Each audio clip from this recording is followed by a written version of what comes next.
Hello again and welcome. However your day has unfolded, whether it's stretched long and heavy or slipped by in a blur, it's over now. This is your moment to let go. Let your breath deepen.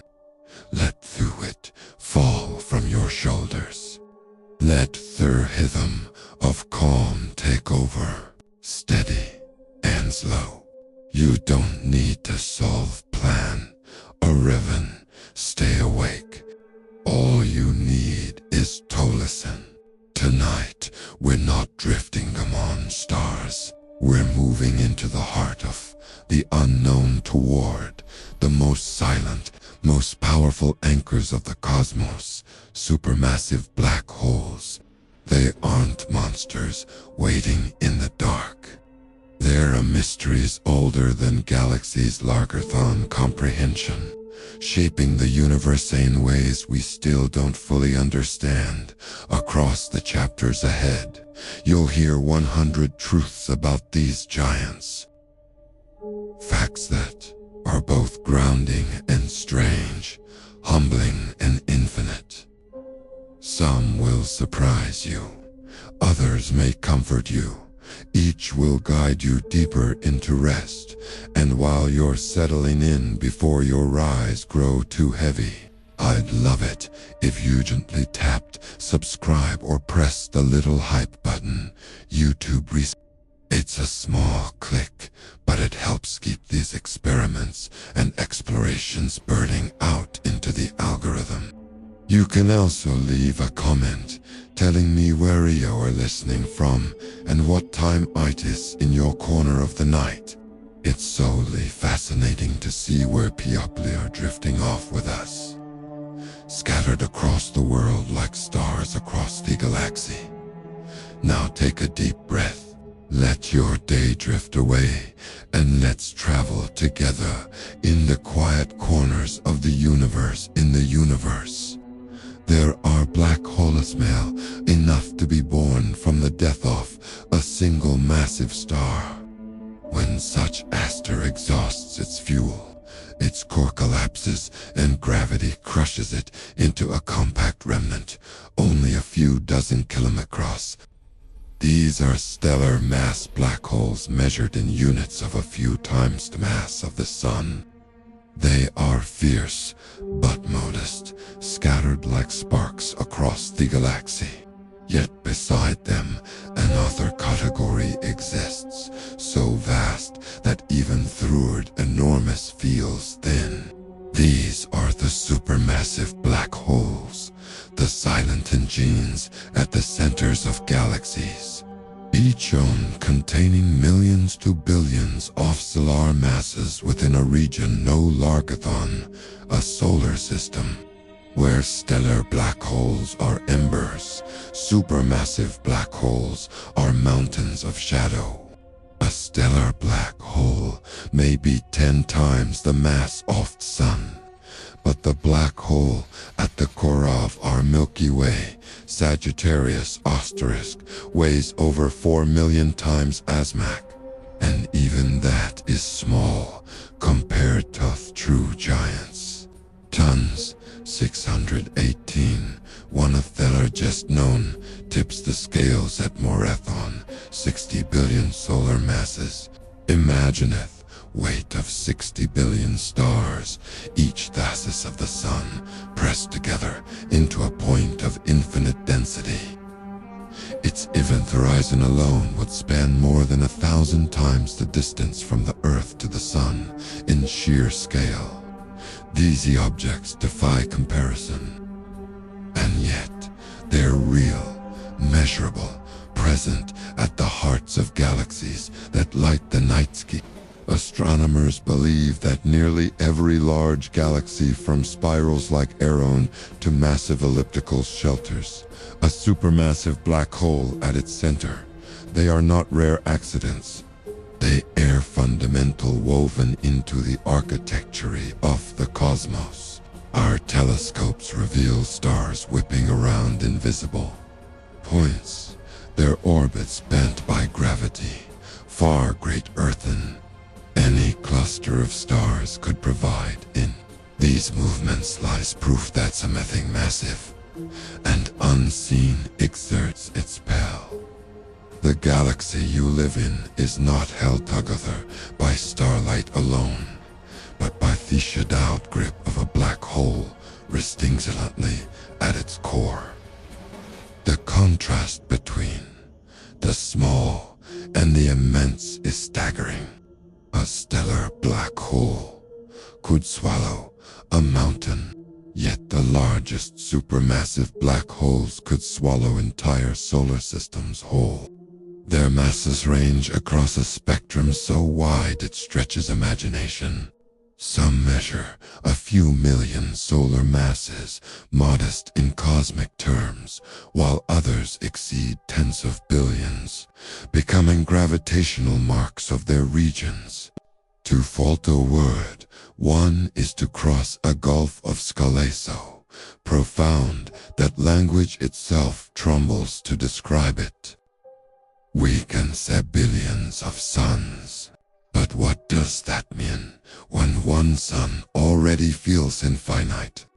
Despite their power, these black holes do not always announce themselves. Many lie quiet, hidden in the darkness, their presence betrayed only by thesters orbiting nearby. Others flare with radiant violence when gas and dust spiral inward, heating to millions of degrees in bright accretion disks that blaze across the universe. In their active state, they can outshine every star in their galaxy combined. Beckelman quasars, beacons visible, billions of light years away. But whether silent or blazing, they remain the same. Regions of gravity so deep that not even light can escape. It is humbling to realize that these monsters of mass are not the exceptions of the universe, but its role. Wherever you look at Andromeda F, great elliptical galaxies in Virgo, at the faint smudges of light captured by Hubble in the farthest reaches. Thereat, the center lies a black hole. Galaxies and black holes are not separate stories. They are chapters of the same tale. The stars orbit, the arms twist, the clusters drift.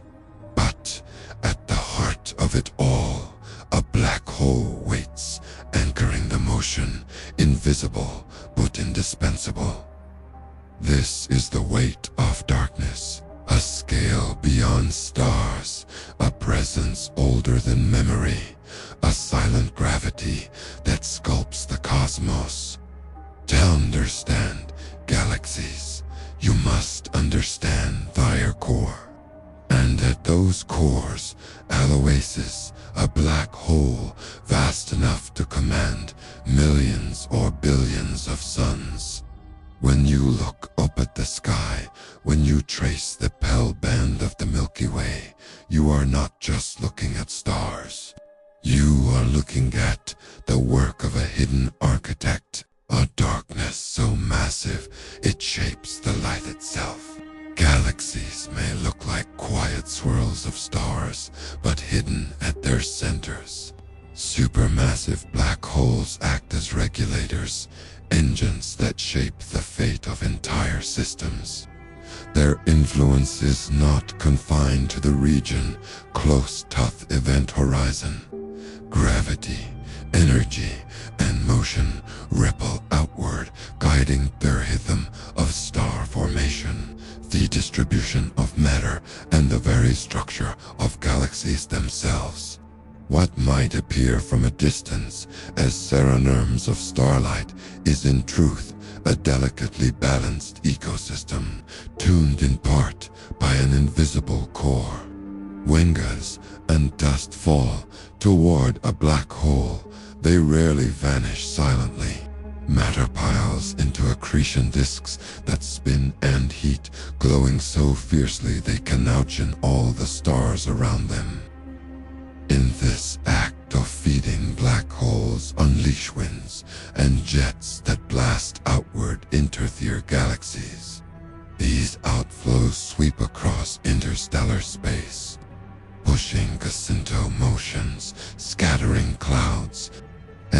some cases preventing those clouds from collapsing into new stars, paradoxically, by consuming matter. Black holes can halt the birth of suns. Their hunger sculpts the pace at which galaxies grow, deciding whether they bloom with stellar nurseries or liquescent, dim, and quiet. Astronomer skull. This regulation feedback, thoth word, feels small compared to Thescal of its effect. Imagine a galactic core erupting in radiation 1,000 times brighter than the Milky Way. The light and heat pour outward, heating cold hydrogen, dispersing the raw material of future stars. Too much feedback and the galaxy starves itself. Too little and it collapses under uncontrolled starbursts. The black hole beckons, not a destroyer, but a balancer, an unseen hand that steadies the galaxy's growth. These engines all shape structure more directly. The jets launched from the poles of black holes can span hundreds of thousands of light years, carving tunnels through intergalactic space. They stretch beyond their host galaxy itself, seeding the cosmos with magnetic fields and heavy. Over time, such activity defines the look and fate of galaxies. Elliptical galaxies often house the most massive black holes, their shapes sculpted by ancient outflows and merged. Spirals, like the Milky Way carry more modest black holes, though still millions of solar masses in scale, steady hearts around which arms of stars continue to wind. We often picture galaxies as independent islands of flight, but in reality, they are bound by this constant push and pull between their stars and their central black holes. A galaxy is both nurtured and restrained by its core. Without supermassive black holes, star formation might rage unchecked, burning through us too quickly, leaving galaxies barren long before their time. With them, the tempo slows, stretching creation across billions of years, giving space for complexity to emerge, for life to one day appear under calmer skies. The most destination truth is that this grand orchestration is performed by some often universal. A black hole cannot be seen directly. Its gravity is so strong, that heaven light is trapped. Yet its influence writes itself across galaxies, from the distribution of stars to the silence of spaces where no new suns ignite. What you see when you look at a galaxy through a telescope is not just stars glowing. You are seeing the shape of darkness sculpted by the quiet engine hidden within. A black hole may seem like the ultimate end, but at the galactic scale, it is also a beginning, an architect of balance and form. Their presence reminds us that the universe is not built only of light, but of force that hide behind silence, guiding creation with a power we cannot touch or see. These invisible engines hum at the hearts of galaxies, regulating, feeding, and shaping, writing the story of the cosmos in shadows.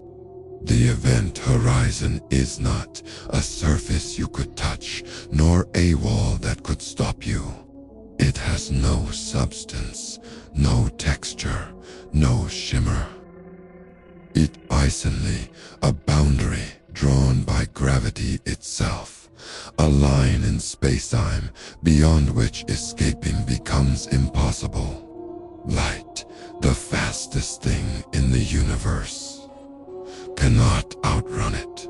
Once light falls past this threshold, its path curves inward forever, swallowed into the dark. For anything that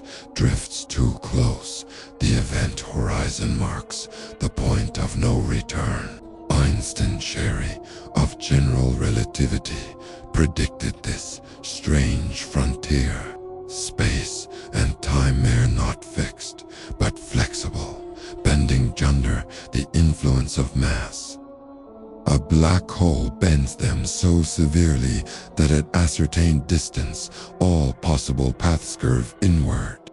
If you were to hover just outside this boundary, you might still shine a flashlight outward and see that beam drift into the void at an angle, but cross a little farther in.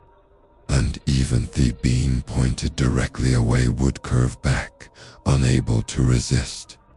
The horizon does not pull you with force. It traps you with geometry. Space itself tilts so steeply downward thought, every path forward leads only deeper inside. From the outside, the horizon appears like a perfect sphere of shadow. The edge, where light vanishes, taught to an observer watching from afar. Anything that falls toward it seems to slow down, moving more sluggishly. With a passing moment, time itself stretches as gravity grows stronger, and the falling object appears to freeze at the edge, fading away as if absorbed by the surface of night. In truth, the object crosses easily in its own frame of reference, slipping inward without power. But for distant eyes, the horizon bends a veil across which nothing can be seen. This stretching of time near the horizon is not an illusion. It is real, a consequence of relativity. A clock carried close to the boundary would tick more slowly than one held far away. To the traveler, nearing the edge, seconds would pass normally, but for those left behind, those seconds would stretch into minutes, then hours, then eternity. If you tried to watch someone fall, you would never see them cross. They would remain suspended at the threshold, dimming into darkness until their image faded completely. In that way, the event horizon is both an end and a curtain. It is tempting to think of the horizon as the black hole itself, but the reality is stranger. The horizon is only the limit, the border drawn by gravity's rule. Inside lies the singularity, a point where density type comes infinite and our physics falters. The horizon shields this heart, not by choice but by necessity.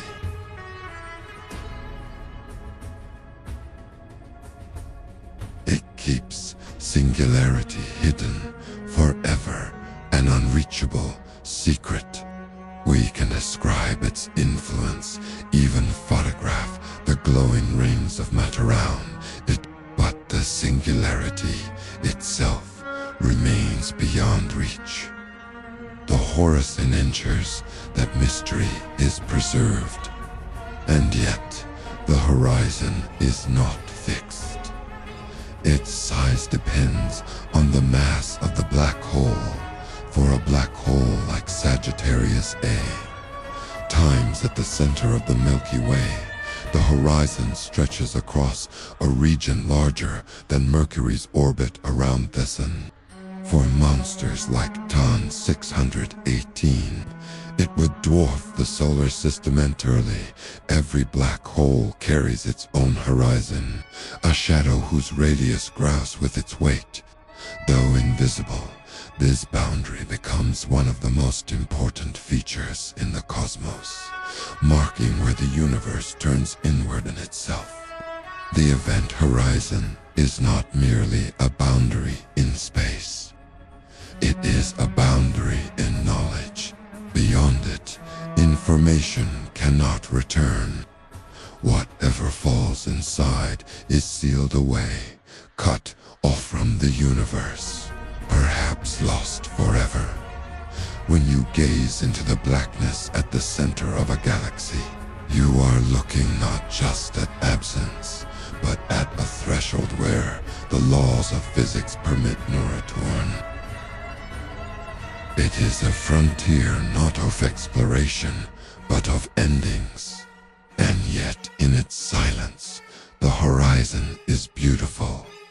A perfect, smooth limit, drawn by gravity itself, holding within it the greatest secrets of the cosmos.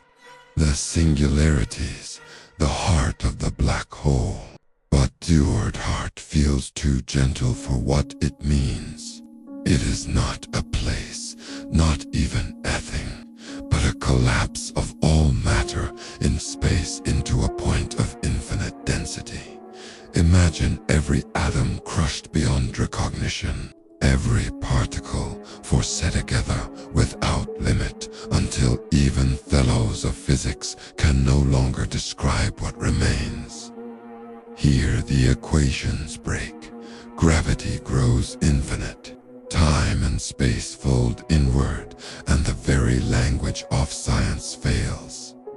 Einstein's theory of general relativity guides us faithfully until this point. It predicts that once a matter falls beyond the event horizon, there is no stopping the descent. The inward curve steepens until nothing can resist, until all paths lead to the same final destination, the singularity. In this picture, space-time itself collapses, dragging matter into a region of zero volume and infinite curvature. Yet the idea of infinity signals no understanding but the limits of our understanding.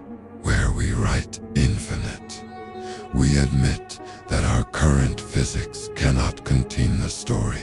Some physicists simon the singularity as a place where all known forces of nature merge into, at scale so small and energy so high, quantum mechanics and relativity can no longer be separated. Yet no complete theory exists to unify them. String theory, loop, quantum gravity, and other frameworks reach toward this frontier, but none has yet bridged the gap. The singularity is not just a mystery of matter, but a frontier of knowledge.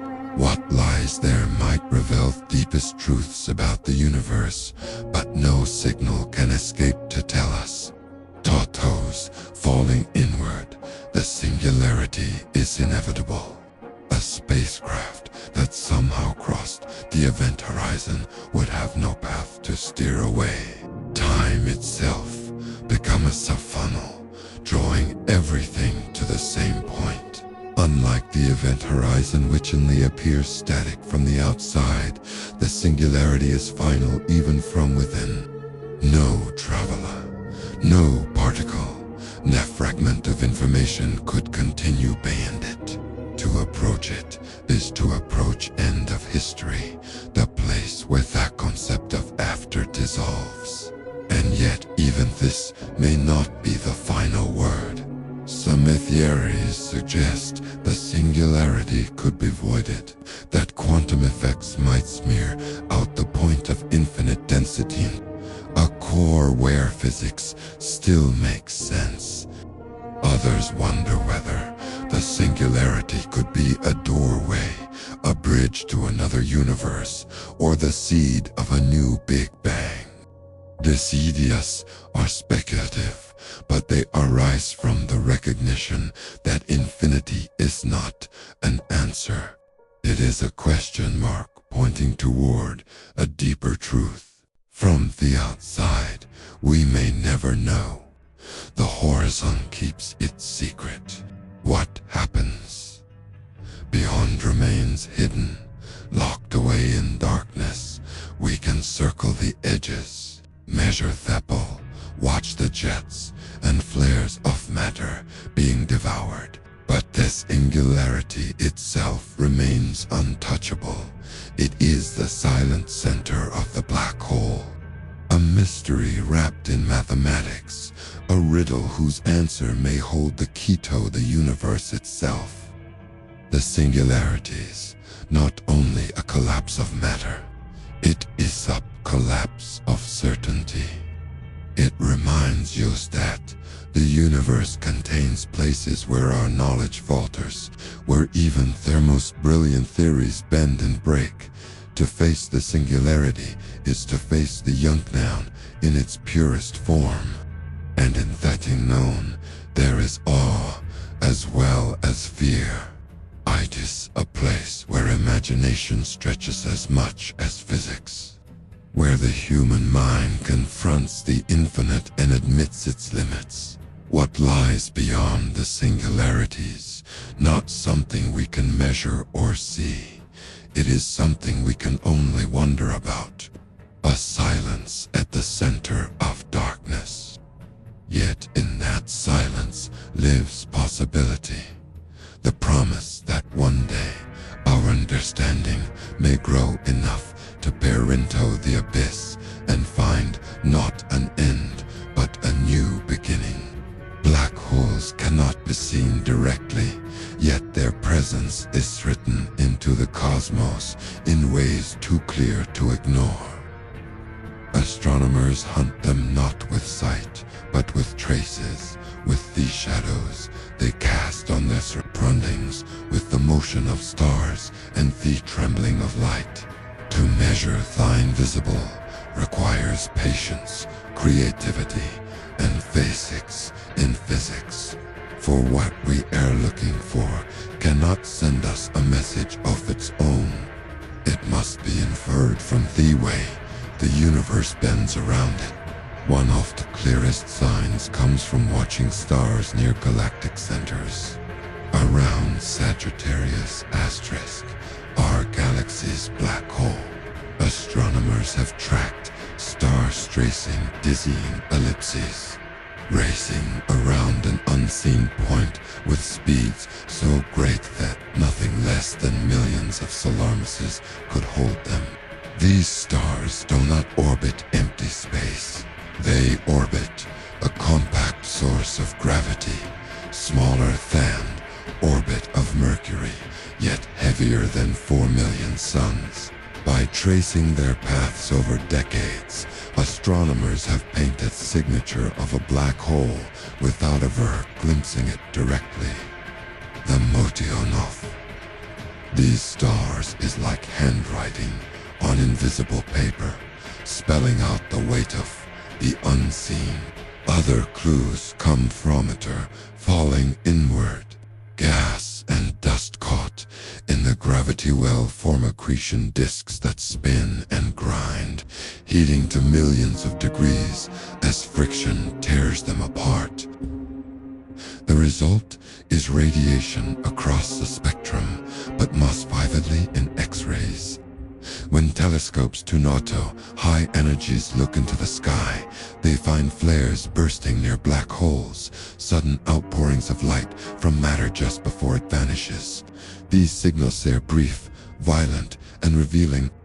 They tell us not only that a black hole is feeding, but how it consumes, how close matter can orbit before the abyss claims it. The X-rays are the last cries of particles before silence. Sometimes the feeding becomes spectacular. Jets of plasma erupt from the poles of black holes, streaming outward at nearly the speed of light. Though the jets themselves are visible, their presence implies the disk that fuels them. What see is not the black hole, but the drama of matter under its spell. The more ferocious the accretion, the quieter the region, the hungrier the shadow. In this way, astronomers read activity as if listening to a cosmic heartbeat, diagnosing the invisible through the rhythm of light, even more subtle Arrhenius distortions of space itself. Black holes bend the paths of photons passing nearby, acting as gravitational lenses. A star hidden behind a black hole, myopia doubled or stretched into rings, its light curved around the unseen mass. To witness this effect is to see gravitation's purest, space warped into a lensby, nothing more than presence. By measuring these distortions, astronomers calculate the mass of what cannot be seen. It is a way of turning darkness into data, a method of weighing shadows be the way they bend light. Piece by piece, the invisible becomes measurable. The orbits of stars, the glow of accretion disks, the outbursts of rays, the curves of lensed light, all converge on the same truth. Something immense, compact, and inescapable exists at the centers of galaxies and scattered across the universe. Though no light escapes them, they cannot hide, for the universe itself betrays their presence. To measure a black hole is to listen to whispers around silence, to read the margins of a story whose center will never be revealed.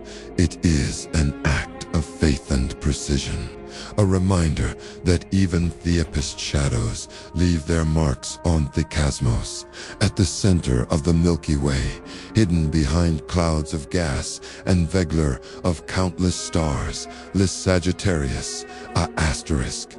It is our galaxy's black hole, a dark anchor round which everything orbits, though for most of human history, we had no idea it was there. Through early telescopes, the core of the galaxy looked only like a crowded smear of starlight, impossibly dense, and only with the advance of radio astronomy infrared detectors and decades of patient observation did we begin to see what was truly hidden within that glow. A point of gravity 4,000,000 times heavier than the sun, pulling silent line everything around it. Its discovery which not a sudden revelation, but a slow unfolding, like a photograph developing darkroom chemicals. In the 1,970 seconds, astronomers pointed radio telescopes at the center of the galaxy and detected a compact source unlike anything else nearby. They called it Sagittarius A*, an unassuming name for something so profound. With sharper instruments and careful measurements, they began to trace the paths of individual star flows to the galactic core. These stars, some of them enormous in their own right, were whipping around an invisible mass at speeds of thousands of kilometers per second, completing orbits in just a handful of years. No cluster of stars, no hidden cloud of gas, no ordinary explanation could account for such a gravitational pull. The simplest and only possible answer was a black hole. Sagittarius, at times, is not the largest supermassive black hole we know of. No Terran close. But its nearness makes it extraordinary. It is about 26,000 light years away, close enough that our instruments can pick out the motion of stars around it, like fireflies circling a lantern. This proximity has turned Sagittarius, at times, into a natural laboratory, the best place to study black holes up close without leaving our galaxy. The 2020 Nobel Prize in Physics was awarded to scientists who mapped these stellar orbits in exquisite detail, proving beyond doubt that a black hole rests at the Milky Way core. What once was theory became a certainty, written in the dance of stars around an unseen center. Unlike some black holes in the distant universe that draw with luminous accretion disks and jets, Sagittarius 8 times is relatively liquid. It feeds only sparingly, nibbling at wisps of gas rather than feasting on transets of matter. Occasionally, it flares, sending a brief flash of X-rays across space, but for the most part, it waits in silence, almost dormant. Its calmness has spared have stripped away gas and stunted the galaxy's growth. Instead, our black hole hosts watched quietly while stars have formed, planets have gathered, and life hosts had time to emerge on a small blue world in one of the spiral arms. And yet, even in its quiet state, Sagittarius at times shapes the entire galaxy. The Sun, Earth, and every star you see at night orbits the Milky Way center, bound by the gravity of its compound mass, but anchored by the presence of the black hole at its heart. Without it, the structure of the galaxy will be different, its history written. This unseen presence holds spiral together, a reminder that what we cannot see can still determine everything. In 2022, the Event Horizon Telescope collaboration revealed the first image of Sagittarius A*, a glowing ring of hot plasma encircling a dark shadow, the silhouette of the horizon itself. The picture was blurry, imperfect, more suggestion than portrait, but it carried the weight of confirmation. For the first time, humanity could look at the very edge of our galaxy's black hole, a shape carved not, but in its absence. That image is more than science. It is a reminder of our place, orbiting within a galaxy whose core is ruled by something we'll never touch, yet can finally beg to glimpse. Sagittarius at times is not just a black hole. It is the center of our home galaxy, the anchor of our spiral, the silent force around which every star, planet, and cloud of gas revolves. It is the dark heart of the Milky Way, patient and enduring, a mystery that has defined us long before we knew it existed and will continue to define us long after we are gone. When we imagine a black hole, even a stellarone feels incomprehensible. A collapsed star heavier than our sun compressed into a region the size of Acity. Yet, there are black holes so vast, so staggeringly heavy, that even comparison feels fragile. These are the true giants of the universe. Supermassive black holes, not of millions, but tens of billions of solar masses. They live at the centers of galaxies larger than comprehension, and they reignite their cosmic neighborhoods with a gravity that dwarfs anything else we know. Among them is Ton 618, one of the most massive black holes ever discovered. Astronomers studying a distant quasar, the blazing beacon of a feeding black hole, realized that the source could only be explained by a monster with more than 60 billion times to the sun. 60 billion suns compacted into a single abyss. Its even horizon would stretch beyond the orbit of Neptune if it sat at the center of our solar system, swallowing not just planets, but the emptiness between them. Ton 618 is so far away that its light began its journey toward us more than 10 billion years ago, meaning we see it as it was when the universe itself was young. And even then, it was already enormous. A puzzle that forces us to wonder how such a giant grew so quickly.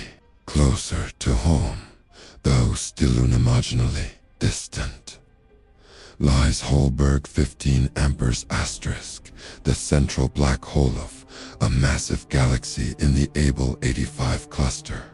This titan is estimated at around 40 billion solar masses, making it one of the heaviest black holes measured in the nearby universe.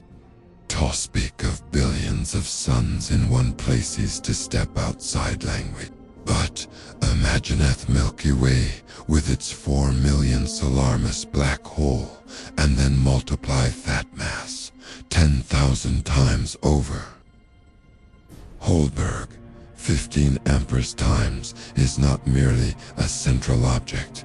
It is the defining core of its galaxy. A gravitational monarch dictating the fate of trillions of stars that circle around it. These giants are not common. Most galaxies, even Largionis, contain black holes of a few million to a few billion solar masses. But in certain environments, rich clusters of galaxies, regions where emergers are frequent and fuel abundant, black holes can grow beyond all ordinary bounds. They do so by devouring matter in torrents, by colliding and merging with other black holes, by feeding on dense flows of gas that once fled the early cosmos.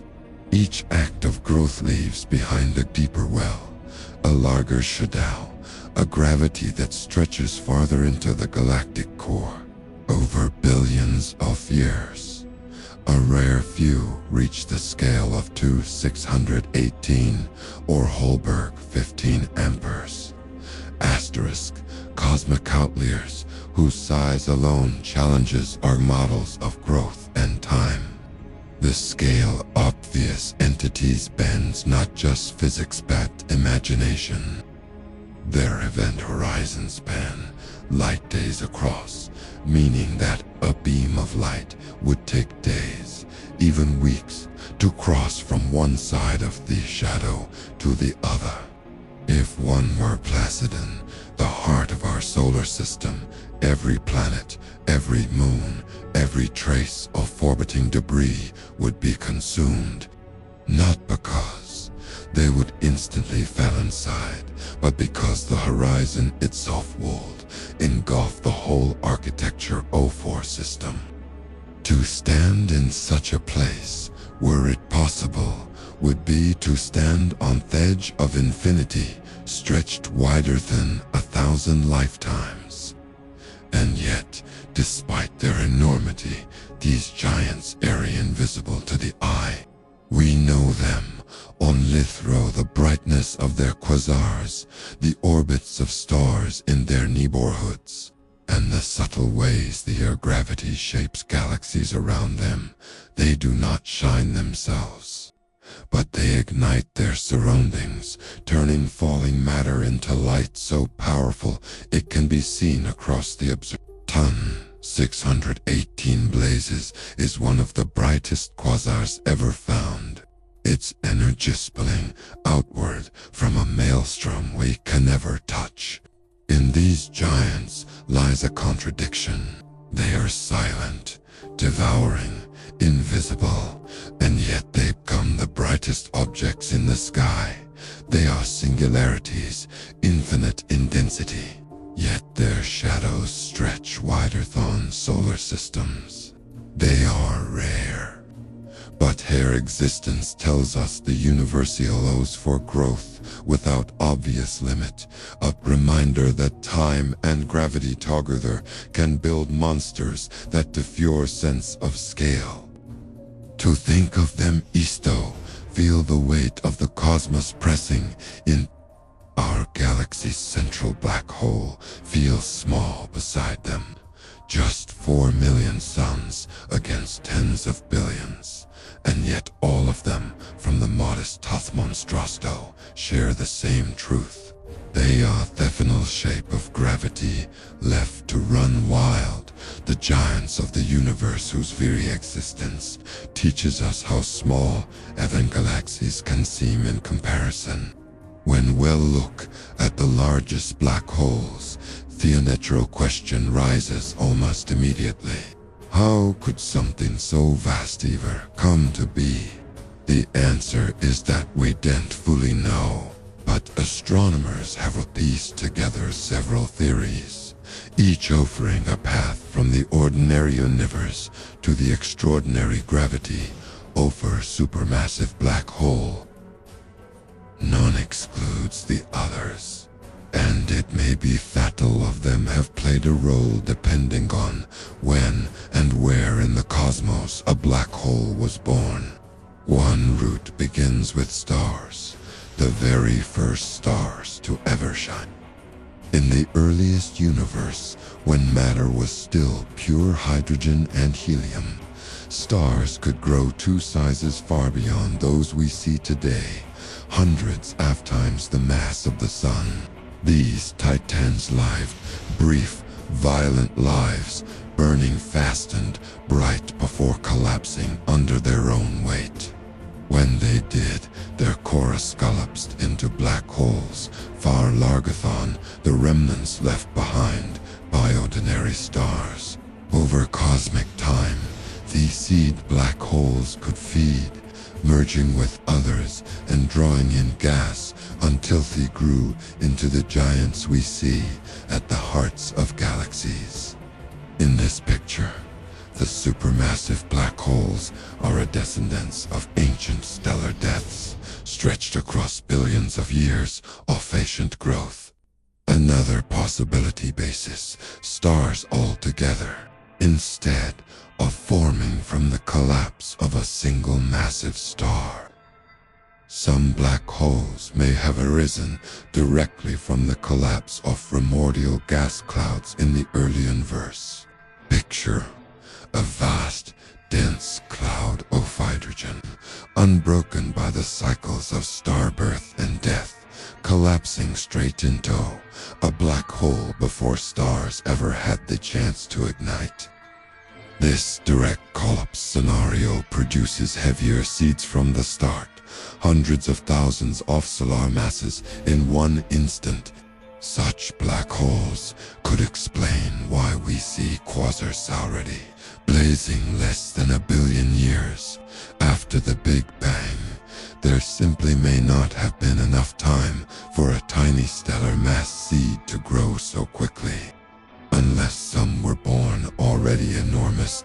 Growth itself is another answer, one that doesn't require anything exotic, only time and fuel.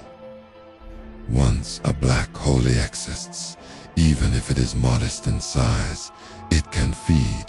Gas drifting toward a galactic center spirals inward, heating as it falls, shining in X-rays before it is separating across the horizon. Whole stars can be shredded if they wander too close, their fragments joining the feast. Black holes merge with other black holes when galaxies collide, each magor doubling or more their mass over billions of years. This steady accumulation builds monsters from humble beginning. It is not the suddenness of their birth, but the persistence of their appetite that creates the largestions. Mergers play a particularly important role in the largest known cases. Galaxies do not live in isolation. They drift together, and clusters collide and fold into only. When this happens, their central black holes eventually find each other, spiraling inward over millions of years until they combine in a single, larger object. Each collision sends ripples through space-time gravitational waves, but leaves behind a heavier black hole. Repeat this across cosmic time, and you can imagine how a black hole could grow not just by eating stars and gas, but by absorbing its peers. The cores of galaxies become melting pots, and what emerges is something larger than either galaxy could have produced alone. What we do know is that supermassive black holes were already present when the universe was young. The quasars we see at great distances, their light stretched by billions of years after all, reveal black holes of a billion stellar masses shining less than a billion years after the Big Bang. Somehow they grew quickly, much faster than our simple models predict. This is the cell that keeps astronomers searching for answers for the balance between stellar collapse, direct collapse, and the relentless patience of mergers. Each theory explains part of the story, but together they remind us that the universe is inventive, willing to build its giants by any means it can. The mystery of their origins is still open, but whether they came from the deaths of first stars, from the collapse of ancient clouds, or from the slow choreography of galaxies colliding, one truth remains. Black holes are not just end of things. They are also beginnings of galaxies, of cosmic structures, of the stories we are still trying to understand. When matter drifts too close to a black hole, it does not fall straight inward like a stone dropped in a well. Instead, it spirals, caught by its own angular momentum, circling again and again until friction and gravity drag it closer to the edge. This spiraling creates one of the more spectacular structures in the universe, the accretion disk. Though the black hole itself emits no light, the disk around it blazes with energy, becoming Goni of the brightest objects in the cosmos. An accretion disk forms from gas dust, and even the remnants of stars that wander near enough to be captured. These materials flatten into a disk, orbiting at incredible speeds, each particle tugged and twisted by gravity while colliding with others. Friction heats the disk to extreme temperatures.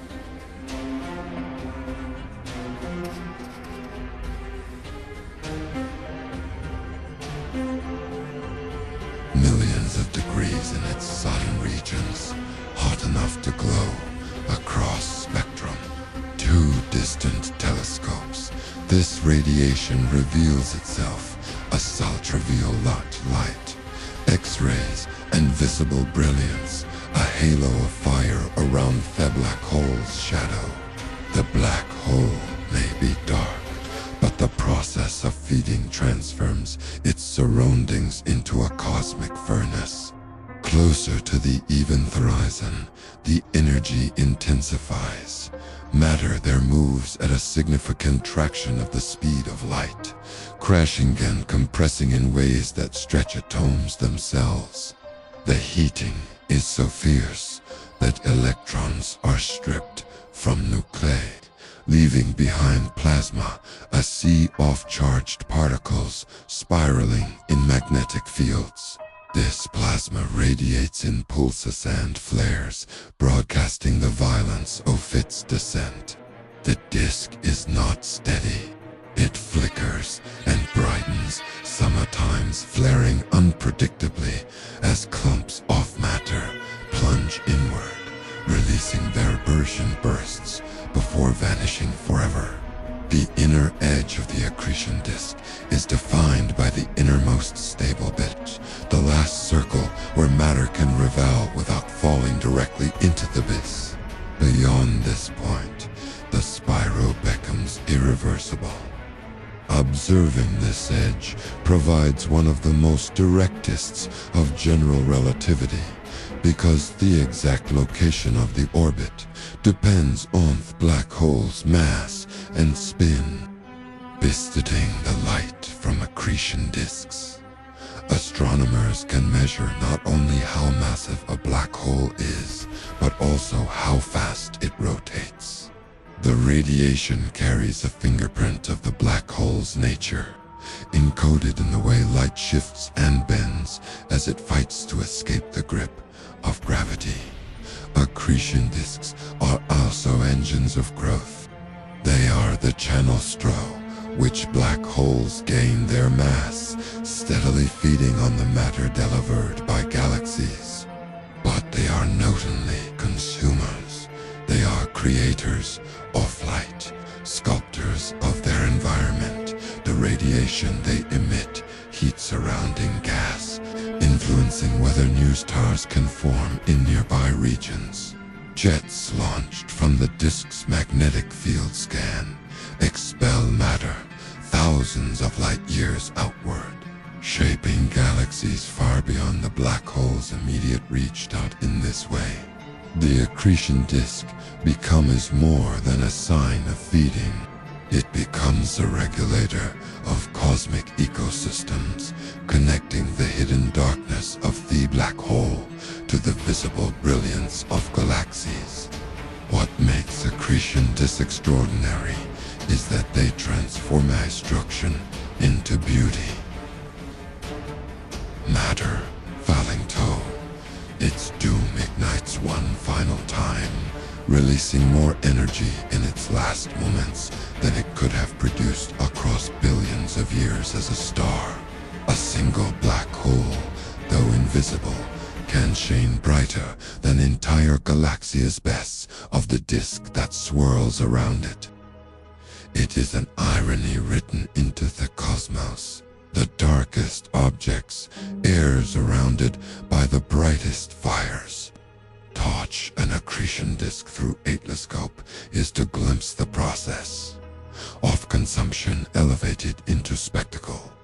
What we see is not the black hole itself, but the struggle of matter at its threshold, blazing as it loses its battle with gravity. These disks are the great lanterns of the universe, burning not with creation, but with surrender, illuminating the skies with the light of things in their final moments. In their glow, the invisible becomes visible, and the silence of the black hole is framed by the brilliance of cosmic fire. In the vast darkness of the cosmos, some of the brightest lights are born not from stars, but from their destruction. Quasars are the beacons of the universe, powered by supermassive black holes, feeding with an intensity so great that they outshine entire galaxies. They are paradoxes of light and shadow, the darkest objects known to science, producing the most radiant displays ever seen. A quasar begins with an accretion disk, matter spiraling into the maw of a black hole. But in the most extreme cases, when the black hole is supplied with abundant fuel, dense streams of gas stars, or the debris of galactic collisions, the disk becomes almost unbearably bright. Friction and gravity heat the matter to such extremity. It radiates across the spectrum, powering out energy not just in ultraviolet, radio waves, and more. The luminosity is staggering. A single quasar can shine with the power of 1 trillion suns bright now to be seen from billions of light years away. Its glow crossing the story of the universe to reach telescopes from Earth. The discovery of quasars was at first confusing. In the 1,960 seconds, radio telescopes detected strange signals coming from what appeared to be star-like points of light. When their spectra were analyzed, the features were shifted to red by enormous amounts, revealing that the sources were unimaginably distant. Yet, despite their remoteness, they blazed with an intensity greater than whole galaxies. The only possible explanation was that something compact and powerful was pouring out energy on a scale never before imagined. The term quasar, short for quasi-stellar radio source, was born, though the mystery of their nature took years to solve. Today we understand they are the throats of feeding black holes, their light the last scream of matter before disappearance. Quasar not, steady candles, but dynamic lamps. Their brightness can flicker over days or weeks as clouds of gas urge inward, flare, and vanish. This variability tells astronomers the theolite comes from a region no larger than a solar system, despite the output travailing galaxies tens of thousands of light years across. In some quasars, relativistic jets erupt from the black hole's poles. Twin beams of plasma accelerated, nearly to the speed of light. These jets extend for millions of light years, drilling through galactic space, visible in radiant X-ray light as cosmic lighthouse across the void. What makes quasars so extraordinary is not only their brightness, but their age. Many of the quasars we see lie at enormous distances, meaning their light began traveling to us while still in its youth. Some shone less than a billion years after the Big Bang, already powered by black holes of a billion solar masses. Their existence challenges us, forcing new questions about how black holes grew so quickly, and how galaxies and black holes have been intertwined since the beginning. They are not only beacons of light, but also beacons of history, carrying with them messages from the earliest epochs of cosmic time. And though they are rare today, our own Milky Way's black holes, quiet, faint compared to these blazing giants. In the early universe, quasars were common, dotting the skies like distant lanterns.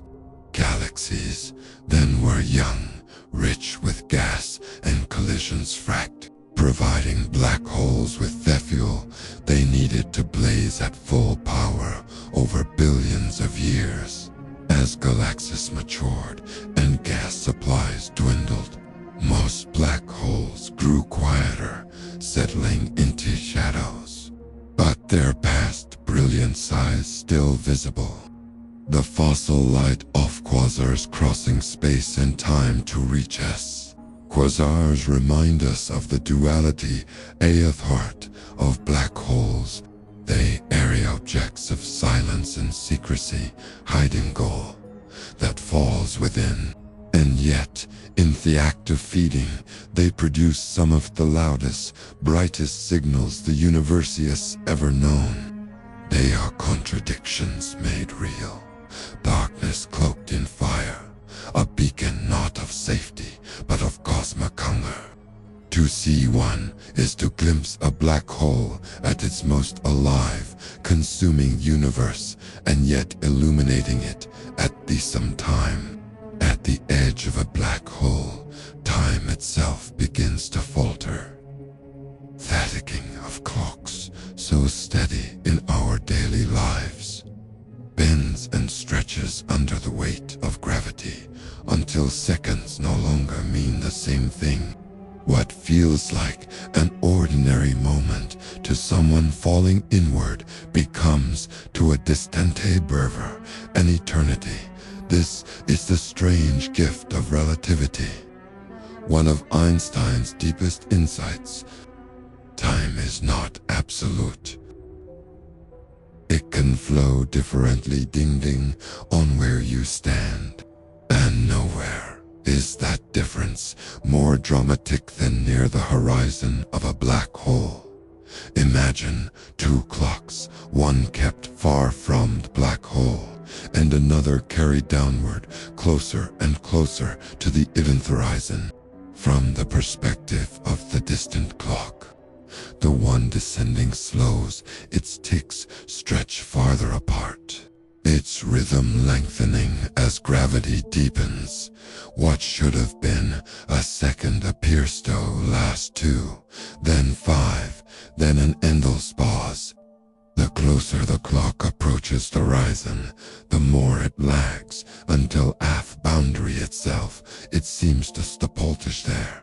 To the outside universe, nothing ever truly falls in.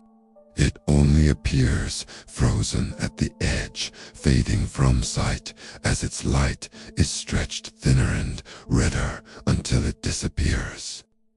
This stretching of time is known as dilation, and it is not an illusion. Fourth person carrying the descending clock, nothing unusual seems to happen. Their seconds pass normally. Their heartbeat keeps its pace. Their thoughts flow without delay. To them, the fall is swift.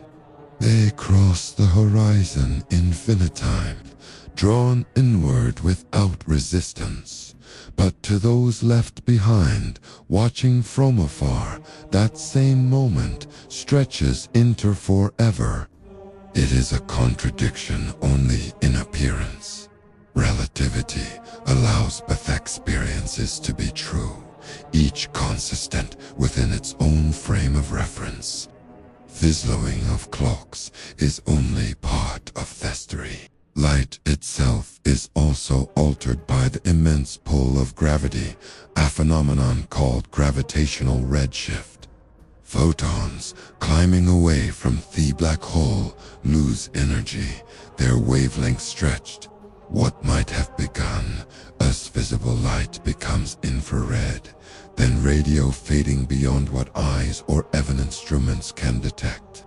To an observer, an object falling into a black hole grows dim, not because it has vanished suddenly, but because its light has been shifted beyond perception. The universe erases it slowly, gently, by pulling its glow into wavelengths too long to see. The event horizon marks the ultimate point of no return. And relative it fits that once past it, even light cannot escape. But outside that line, all of these effects begin to show themselves. Time bends, space curves, light struggles uphill against the gravity, while growing fainter and redder with each attempt. For distant astronomers, the horizon appears not as a sharp boundary, but as a veil across which information slows and fades, a curtain where time itself is stretched so thin that it nearly stops. This strange relationship between time and gravity is not confined to theory. We experience it faintly here on Earth at sea level.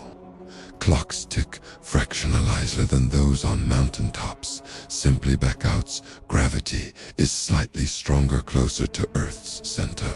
Astronauts in orbit age micros, second sounds faster than those on the ground. The effect is suppresses that our GPS satellites must account for both the weaker pull of Earth's gravity and their speed relative to the surface without relativity. The system would drift and fail. Near a black hole, this everyday quirk of physics becomes an overwhelming transformation, bending time so profoundly that past and future blur at its edge. To linger near the horizon is to be drawn into paradox. If you could hover safely just outside, your seconds would stretch longer compared to those on Earth. A single hour spent circling close to the abyss might equal years in the wider universe. Stories of interstellar travel so metamagene, this as a way of leaping through time. Wait by a black hole, and when your turn centuries will have passed. It is not fiction, but physics. The closer you come to the horizon, the more extreme the difference becomes, until the gulf is nearly infinite. And yet, for all the strangeness, there is a kind of quiet poetry in it. The black hole does not simply consume matter. It reshapes very fabric of time around it, stretching moments into forever. irritating events by pulling their light beyond reach. To fall toward one is not only to travel through space, but to drift into a different rhythm of time, one that slows against the background of the cosmos. What relativity teaches us Hiraeus, profound that time is not universal. It is not the sum for everyone, everywhere. It bends under gravity. It stretches under speed. It changes depending on where you are, and in the presence of a black hole, it reaches its most dramatic expression. Toasted far away is to see the fall, a Saturnal. To fall inward is to feel it pass in an instant. Both truths exist together, side by side, reflections of same reality seen from different vantage points. Near the edge of a black hole, the ordinary rules of experience unravel. Light fades, clocks slow, moments stretch until they vanish. It is sure that relativity is no longer a set of equations on paper, but a living reality shaping what can be seen and what can never return. Time itself bemoans a horizon, and beyond it, jets erupt from the darkness in defiance of expectation.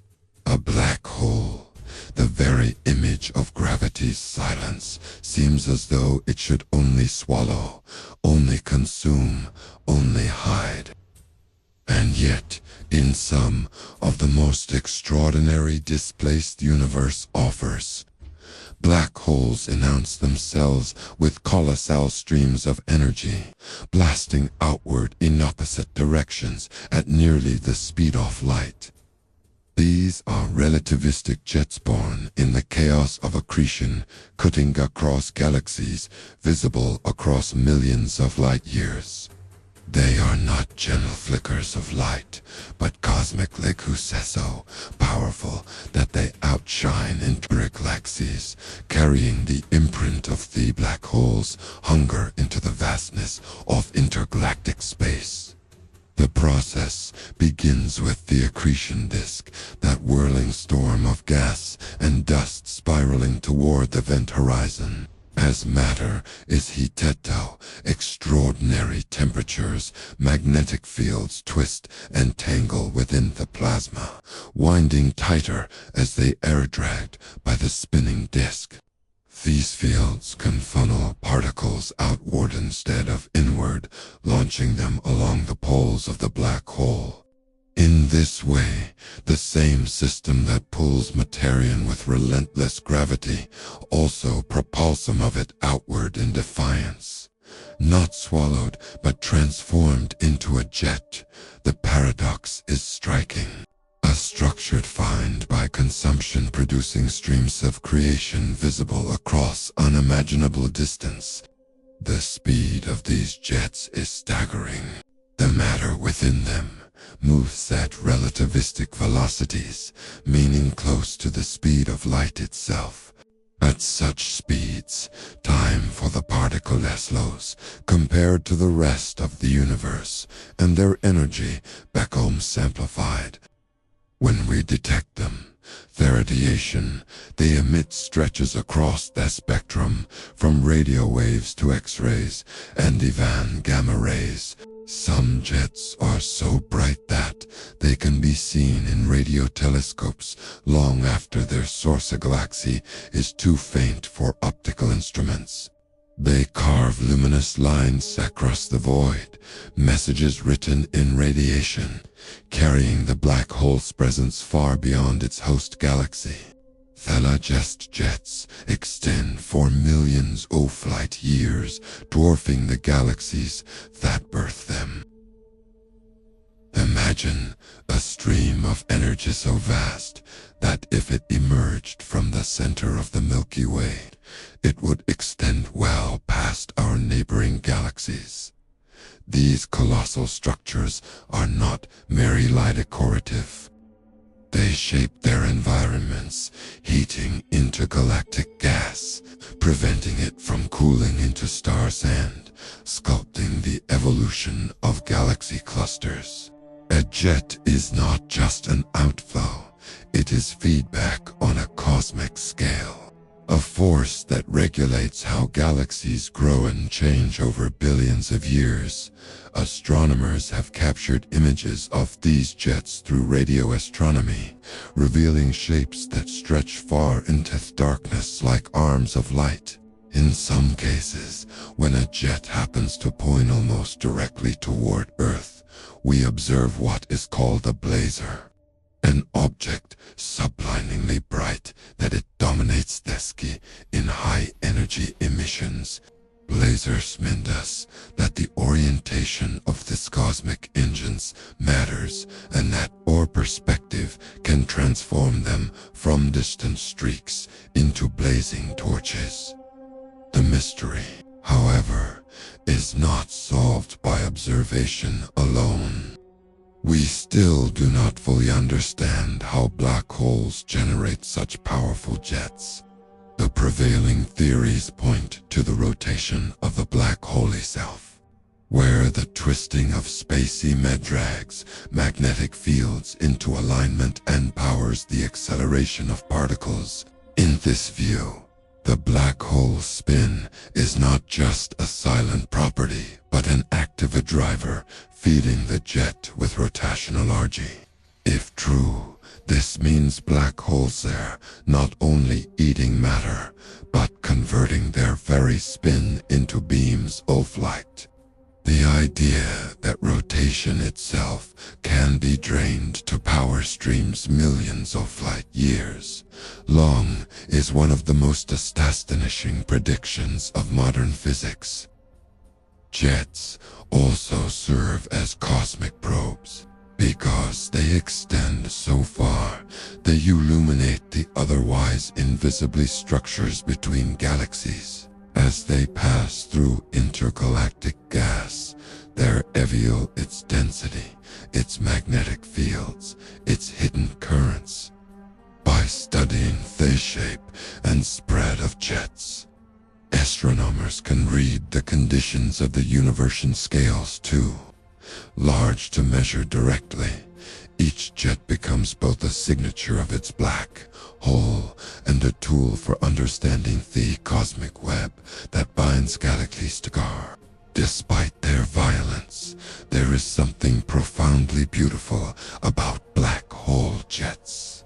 They are order, born from chaos. Narrow streams of light merging from the most turbulent regions of the universe. They remind us that tethering, in the act of devouring, the universe creates matter that might otherwise vanish without trace, is instead transformed into brilliance, carried across time and space as a visible marker of the unseen. From desolence of the horizon emerges not only darkness, but light. Black hole jets, air proof that even in the most extreme corners of reality, where gravity rules and time falters, the universe still finds a way to shine. They are the paradoxical song of the abyss, played in beams of near light, reaching farther the imagination, visible long after their source has gone quiet. When two black holes approach each other, the universe holds its breath. These are not gentle encounters, but cosmic collisions, events shaped by billions of years of motion and gravity. When Twyman's wells of space-time are finally drawn together into one. Each black hole has its own mass, its own spin, its own history of swallowing stars and gas.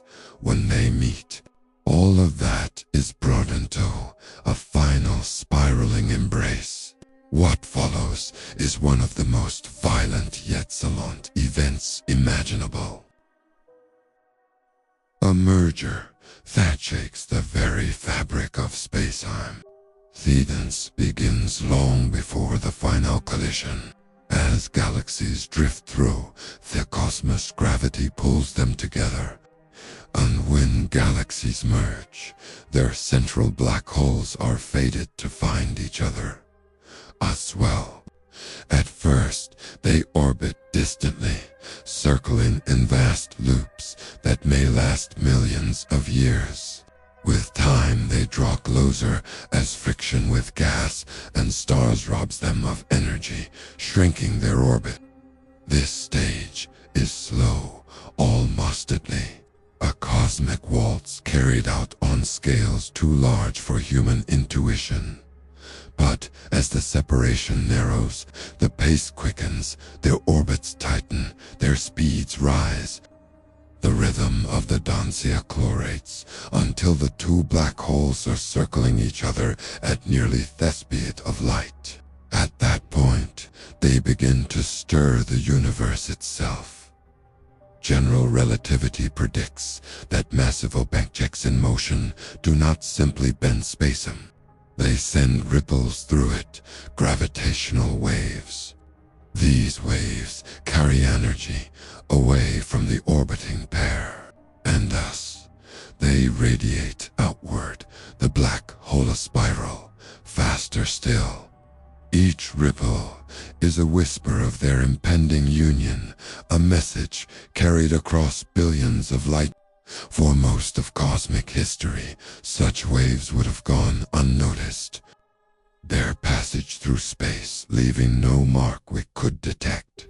But in 2015, instruments in Earth finally heard them for the first time. Detectors in Louisiana and Washington picked up a faint rising chirp, the signature of two black holes merging over 1 billion light years away. Humanity had, for the first time, listened to the universe's deepest rhythm. Definite moments of the merger are almost inconceivable. Two horizons draw closer, their distortions of spacetime twisting twister. In the last fractions of a second, the black holes collide, their masses combining into a single larger horizon. Energy is released in gravitational waves greater than the output of all the stars in the observable universe combined. Yet it is not light or heat, but a vibration of space-time itself. A ripple expanding outward at the speed of light. The new black hole settles into stability, its ringing fading like the aftershock of asteroid bell. What remains is larger, heavier, and perfectly silent once more. For astronomers, these mergers are marathon spectacles. They are laboratories of gravity, studying the precise shape and timing of gravitational waves. Scientists can masters of the black holes, their spins, even test the predictions of relativity in its most extreme domain. Each signal is a fingerprint, unique and unrepeatable, telling the history of a union written in space. I am each. Hundreds of such events have been detected since that first discovery, each one a glimpse into the hidden lives of black holes scattered across the cosmos. But the significance reaches beyond physics. Black hole mergers also shape the growth of galaxies. Every time 12 galaxies collide, their central black holes may eventually merge, building the supermassive objects we see today. The giants like Ton 618 or Holberg 15 amperes were not born whole. They are the product of countless mergers across billions of years. Each collision, adding mass and energy, each leaving behind a black hole larger than before. Mergers are the engines of growth.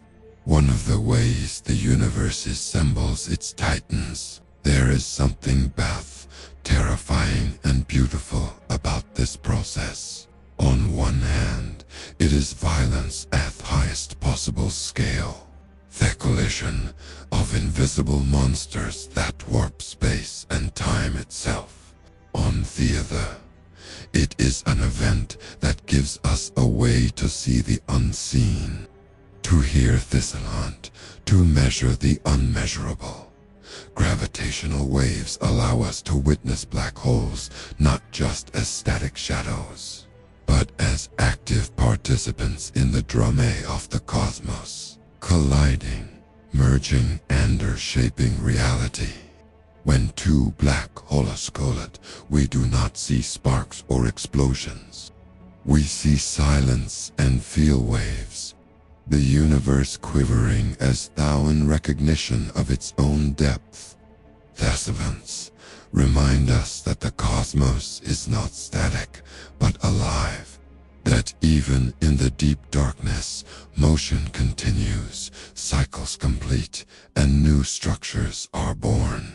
A merger is not only an ending, but a beginning. A moment when two paths become one, and the story of gravity is written in the ripples that spread outward forever. Galaxies look serene one viewed from afar. Luminous spirals painted delicately across the darkened verse of the sky. Yet, behind this beauty is a delicate balance of forces, and at the heart of that balance lies something that seems at first out awfulness. A black hole.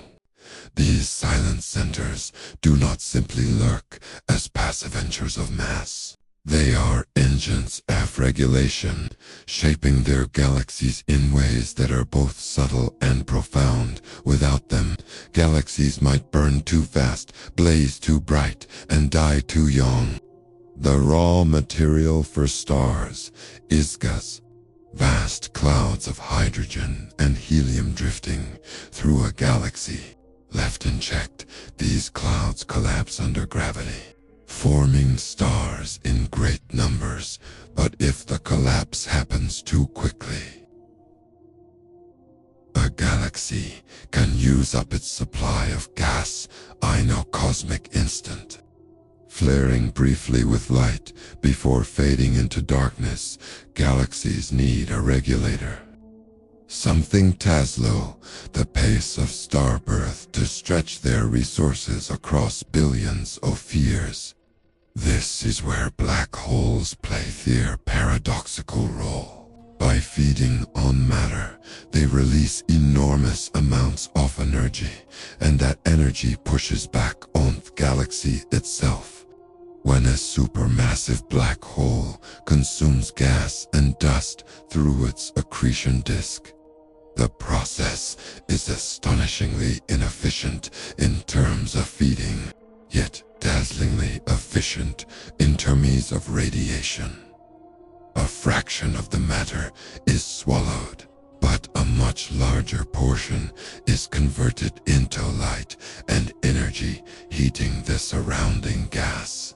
This energy output, sometimes exceeding that of every star in the galaxy combined, can prevent new gas clouds from cooling enough to collapse into stars. It is as though the black hole, in devouring matter, exhales heat and radiation that spread through its environment, keeping the galaxy from exhausting itself too soon. Jets are part of this regulation as well. When these stream outward from the poles of black holes, they do more than announce the presence of the abyss. They plow through interstellar and intergalactic space, stirring gas and scattering it. The jets heat entire regions of galaxies, halo, disrupting the calm necessary for star formation. While this may sound destructive, it is in fact essential. Without this feedback, some galaxies might collapse into runaway bursts of star creation, burning their fuel in a frenzy and leaving nothing for a long arc of cosmic history. The black hole's violence becomes a kind of patience, forcing the galaxy into a slower rhythm. Astronomers have seen this process at work in massive elliptical galaxies, where central black holes regulate their hosts so thoroughly that only a trickle of new stars form. The jets inflate bubbles in the surrounding hot gas cavities, visible X-ray observations, proof that the black hole has injected energy into its environment. In clusters of galaxies, the central black holes become guardians of balance, keeping the immense gas reservoirs from cooling too quickly. Even the brightest cluster, galaxies swollen with stars, owe their survival to the quiet hand of their black holes, which prevent them from consuming all their fuel in one bright flash. In spiral galaxies like the Milky Way, the process is gentler, but no less important. Sagittarius at times is quiet, no, but evidence suggests it was more active in the past, sending out flare sand, perhaps even small jets that help regulate the star-forming regions around the galactic center.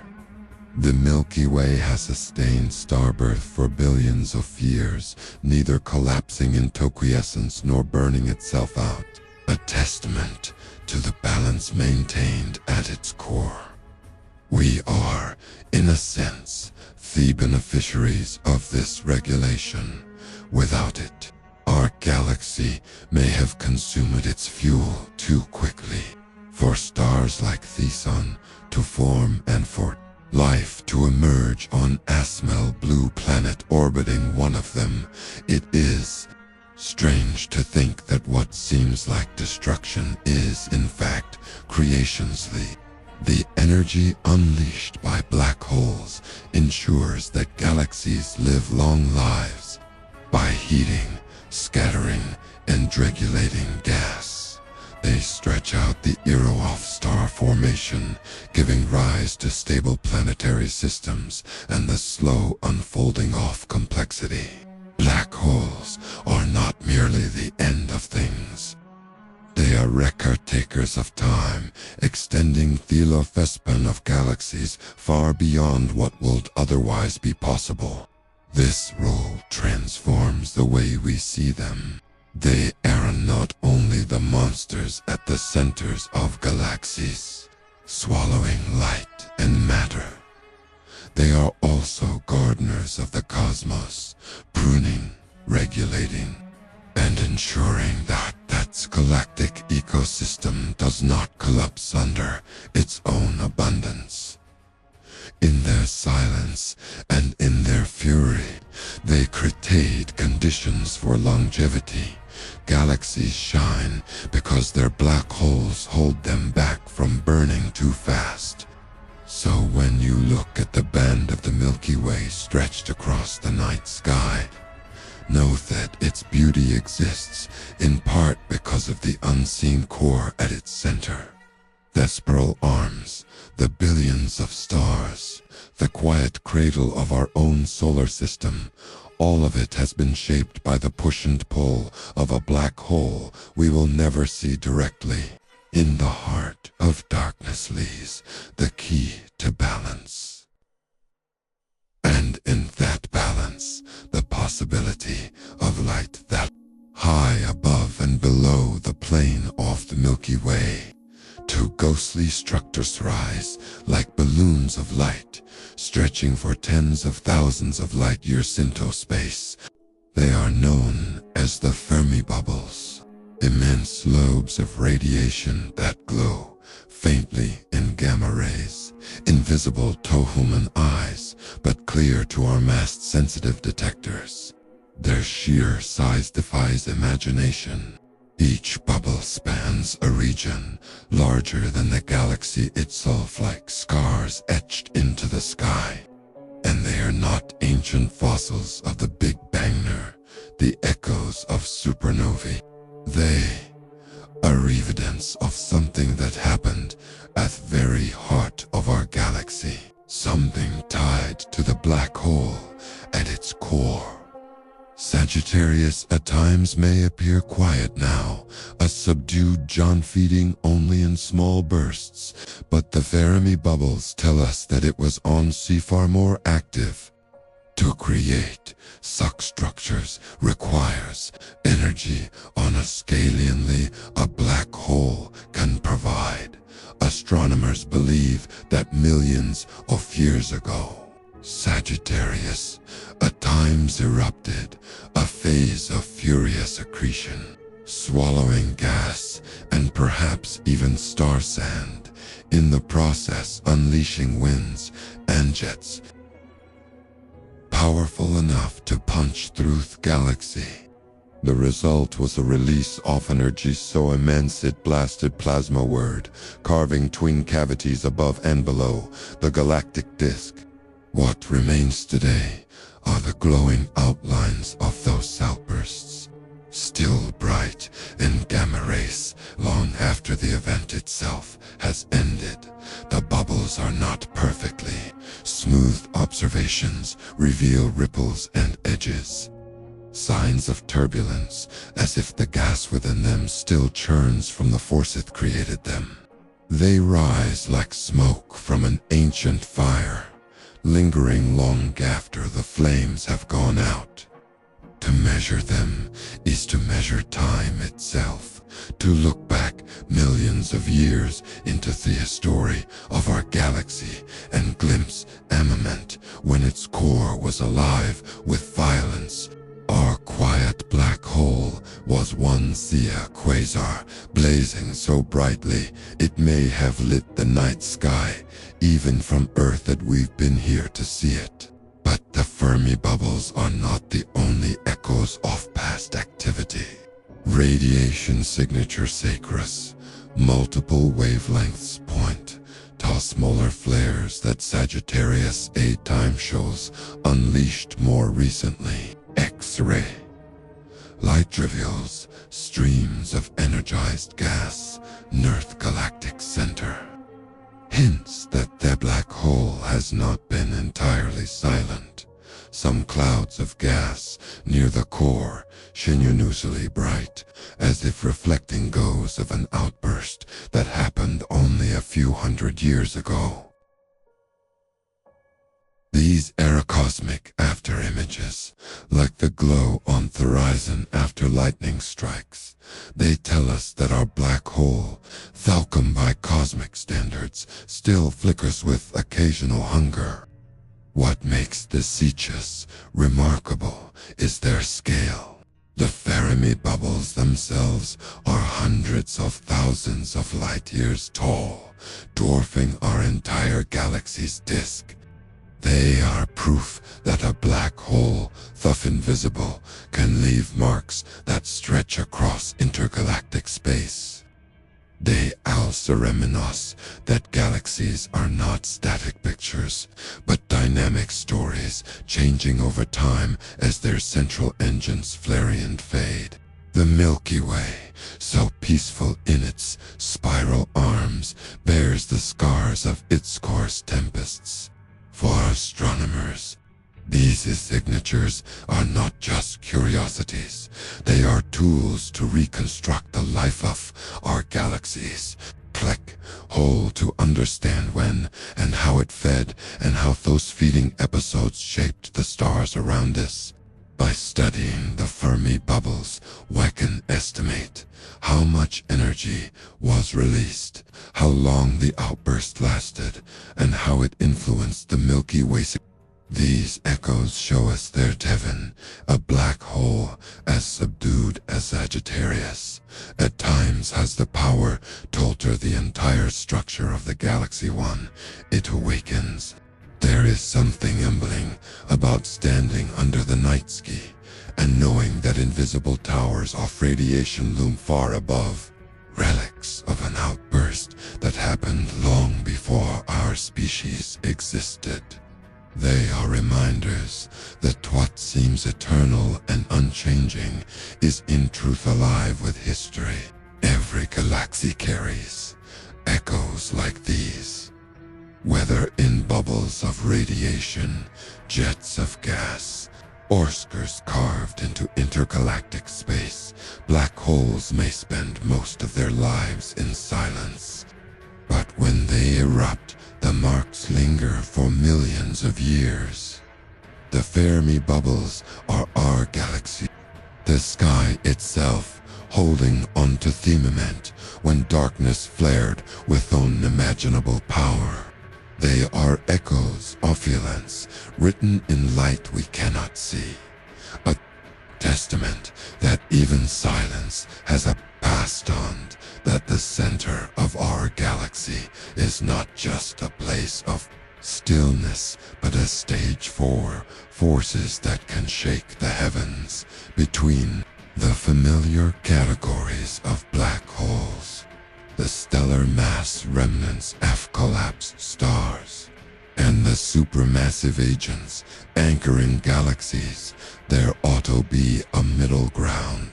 Astronomers have long suspected that there exists a population of intermediate mass black holes, too large to be born from a single star's death, yet too small to roll over galaxies. These are the smallest giants, elusive and rare, hiding in the shadows between thick streams. To find them is to uncover missing pieces of the black hole story, a bridge between beginnings and endings that has so far remained mostly invisible. The existence of intermediate black holes makes sense on paper. Stellar mass black holes can reach perhaps a few dozen times the mass of the Sun, sometimes stretching to 100 in exceptional cases. Supermassive black holes, by contrast, start in the millions of solar masses and climb from there. But how could such monsters appear if there were no stepping stones in between? Nature rarely builds from nothing. If galaxies hold black holes weighing billions of suns, there should also exist black holes of thousands or tons of thousands of suns, seeds waiting in the middle, clues to how the Jones grew. And yet, finding them has been one of astronomy's hardest hunts. Intermediate mass black holes do not blaze like quasars, nor do they announce themselves as strongly as their supermassive cousins. They are too light to dominate galaxies and too heavy to be born in common stellar deaths. They live in the in-between, subtle and shy. Their gravity is powerful, but not enough to uphold galaxies. Their feeding may be quiet, producing flares too faint for our instruments to see. They are ghosts within shadows, detectable only when circumstances align in just the right way. Hints have emerged, scattered and fragile. In dense star clusters orbiting galaxies, astronomers have found motions of stars that suggest a heavy but unseen presence at the center. Perhaps a few dozen solar masses, too much for a cluster of stars, too little for a galactic giant. In ultra-luminous X-ray sources, strange emissions hint at accretion, too strong for a normal stellar black hole, but not bright enough for a supermassive one. And in rare cases, gravitational waves detected from distant mergers point to black holes in the middle range, colliding and revealing their mass through the ripples they send across space-time. None of the seizing gnaws alone is proof, but together they form a growing pattern, a suggestion that the missing middle may indeed exist. The search is more than academic. Intermediate mass black holes, if confirmed, would explain how supermassive ones came to be so quickly in early universe, rather than starting from the tiny corpses of stars. Perhaps the first black holes grew from the collapse of primordial star clusters, or dense gas clouds. From there, they could merge and feed until they became the titans we see today at galactic centers. Without this missing link, the timeline seems impossibly compressed. How could billions Halar mass black holes shine as quasars less than a billion years after the Big Bang? The answer may lie in these hidden middleweights. There is a poetry of their possible existence. They are the quiet ones, neither as common as stellar remnants, nor as commanding as galactic inchers. If they are real, their preprint transition, a stage of becoming, a reminder that even in the cosmos, greatness often comes in steps. To find them is to trace the ancestry of black holes themselves. To understand how the universe built its monsters, not in sudden leaps, but through gradual accumulation. Future instruments may finally reveal them with certainty. More sensitive X-ray telescopes could catch their faint flares. More precise gravitation wave detectors might hear collisions in the silence of space. And as our ability to map the motion of stars grows sharper, we monk over more clusters where unseen gents of a few thousand solar mass. Each new piece of evidence will bring us closer to answering a question that has lingered for decades. Does the universe truly contain this hidden middle ground? For now, the hunt continues, and the smallest jaunts remain tantalizing phantoms. They remind us that the cosmos is not always loud in its revelations. Some truths lie in whispers, in the subtle tug of stars, in the faint flicker of X-rays, in ripples too soft for our ears until the right instruments amplify them.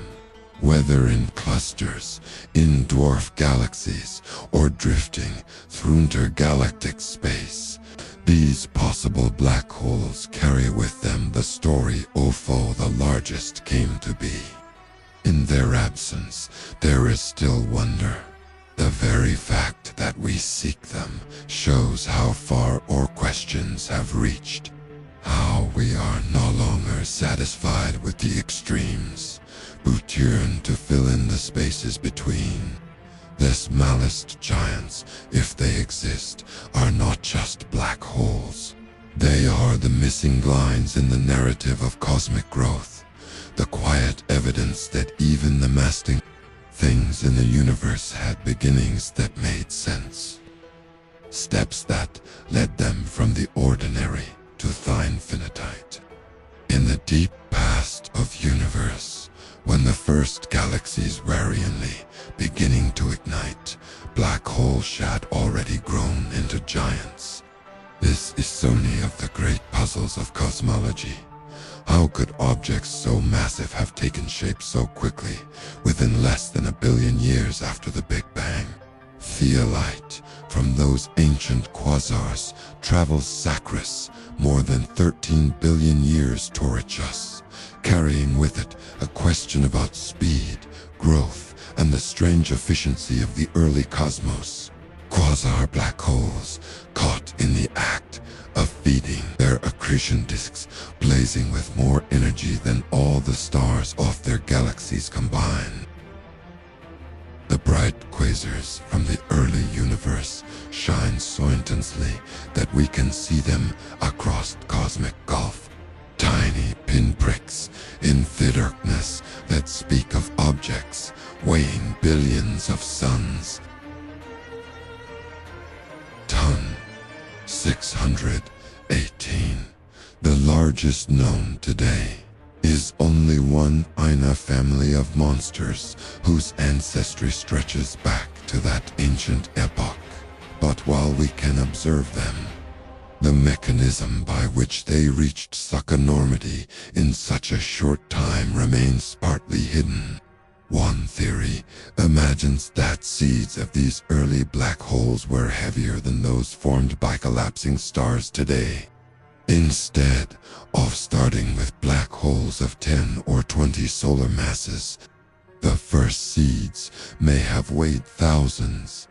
Born from the direct collapse of dense primordial gas clouds. In the chaotic young universe, gas was abundant and unpolluted by heavy elements, allowing it to collapse quickly and efficiently. These direct collapse black holes would have given early cosmos a head start, providing foundation upon which billion solar-mass quasars could grow in just a few 100 million years. Another possibility lies in relentless growth. The early universe was rich with material galaxies colliding and merging far more frequently than they do now. A black hole could have grown rapidly simply by consuming the torrent of gas flowing toward galactic centers, or merging with other black holes spawned in nearby regions. If conditions were right, accretion could proceed at Aravan beyond the limits we see today, supercharging their growth in ways that are difficult to replicate in the modern calmer universe. What we see as impossibly fast may have been natural in that era of chaos. Gravitational wave shave added new pieces to the puzzle. By catching the ripples from colliding black holes, astronomers can infer the masses of the participants, some of which appear larger than expected for ordinary stellar remnants. These may be signs of hierarchical growth, where one generation of black holes merge to form another, stepping stones toward the supermassive titans of the early quasars. Each merger sent out waves that only now detect faint signals of ancient unions that fed the growth of giants. There is also the role of dark matter to consider. The invisible skeleton of the universe shaped the formation of galaxies, pulling gas into dense halos where stars and black holes could form. Perhaps dark matter's gravitation wells created the perfect nurseries for rapid black hole growth, concentrating matter into pockets where seeds could grow without restraint. If true, then the quasars we see today are not only black holes, but also monumento, the architecture of dark matter itself. To observe these ancient quasars is to look back almost to the dawn of time. Their light has crossed nearly the entire history of the universe to reach us, carrying not only answers but mysteries. We see them as they were when the universe was less than a tenth its current age, already vast, already dominating their galaxies. The paradox is not that they exist, but that they exist so soon. How could gravity and matter have conspirato create them in such haste? The search for answers continues with telescopes that peer deeper and sharper into Thepist. The James Webb Space Telescope has already begun to reveal galaxies from first few 100 million years after the Big Bang, some with evidence of black holes lurking at their centers. Future instruments will refine this picture, tracing the growth of the earliest giants and testing theories of direct collapse, rapid accretion, and mergers. Each discovery is a step toward understanding how the universe's darkest objects could also be its first beacons. There is something almost mythic about these early black holes. They are like ancient kings enthroned and before the kingdoms around them had even formed, ruling over galaxies still in their infancy. Their light comes to us as an echo of a time when stars were new and space was still raw with creation. And though they seem impossibly far away, their story is tied to ours. For without them, galaxies like the Milky Way might not have taken shape as they did. They first quasars shaped the scaffolding of the cosmos, and in that shaping, they set the stage for everything that followed. In their brilliance, we see both mystery and inevitability, the inevitability of gravity drawing, Matera Dodger, and the mystery of how it did so with such urgency in the youth of the universe. They are proof that even in the beginning darkness was already powerful, and already capable of turning silence into light docked at the frontier of black hole science lays. A territory where our understanding bends to fray, where the equations of general relativity and the laws of quantum mechanics clash like rival rulers over the same kingdom. Each governs reality with unmatched precision in its own realm. Relativity for the cosmic, quantum theory for the subatomic.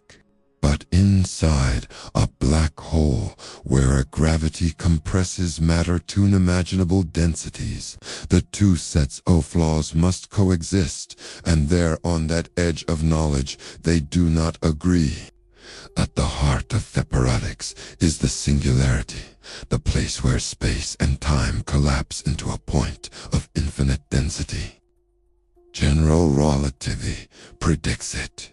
Yet, infinities in physics are usually signs of something missing in the theory, a failure rather than a truth.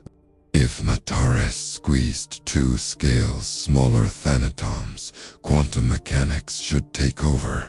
Yet, relativity insists on its own authority. In this tug-of-war, neither framework yields, and the result is a mystery no one has yet solved. To truly know what happens at the core of a black hole, science needs a theory of quantum gravity, a single language that unites vast and the tiny.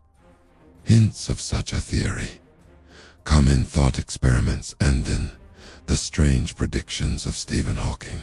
In the 1970 seconds, he showed that black holes are not perfectly black.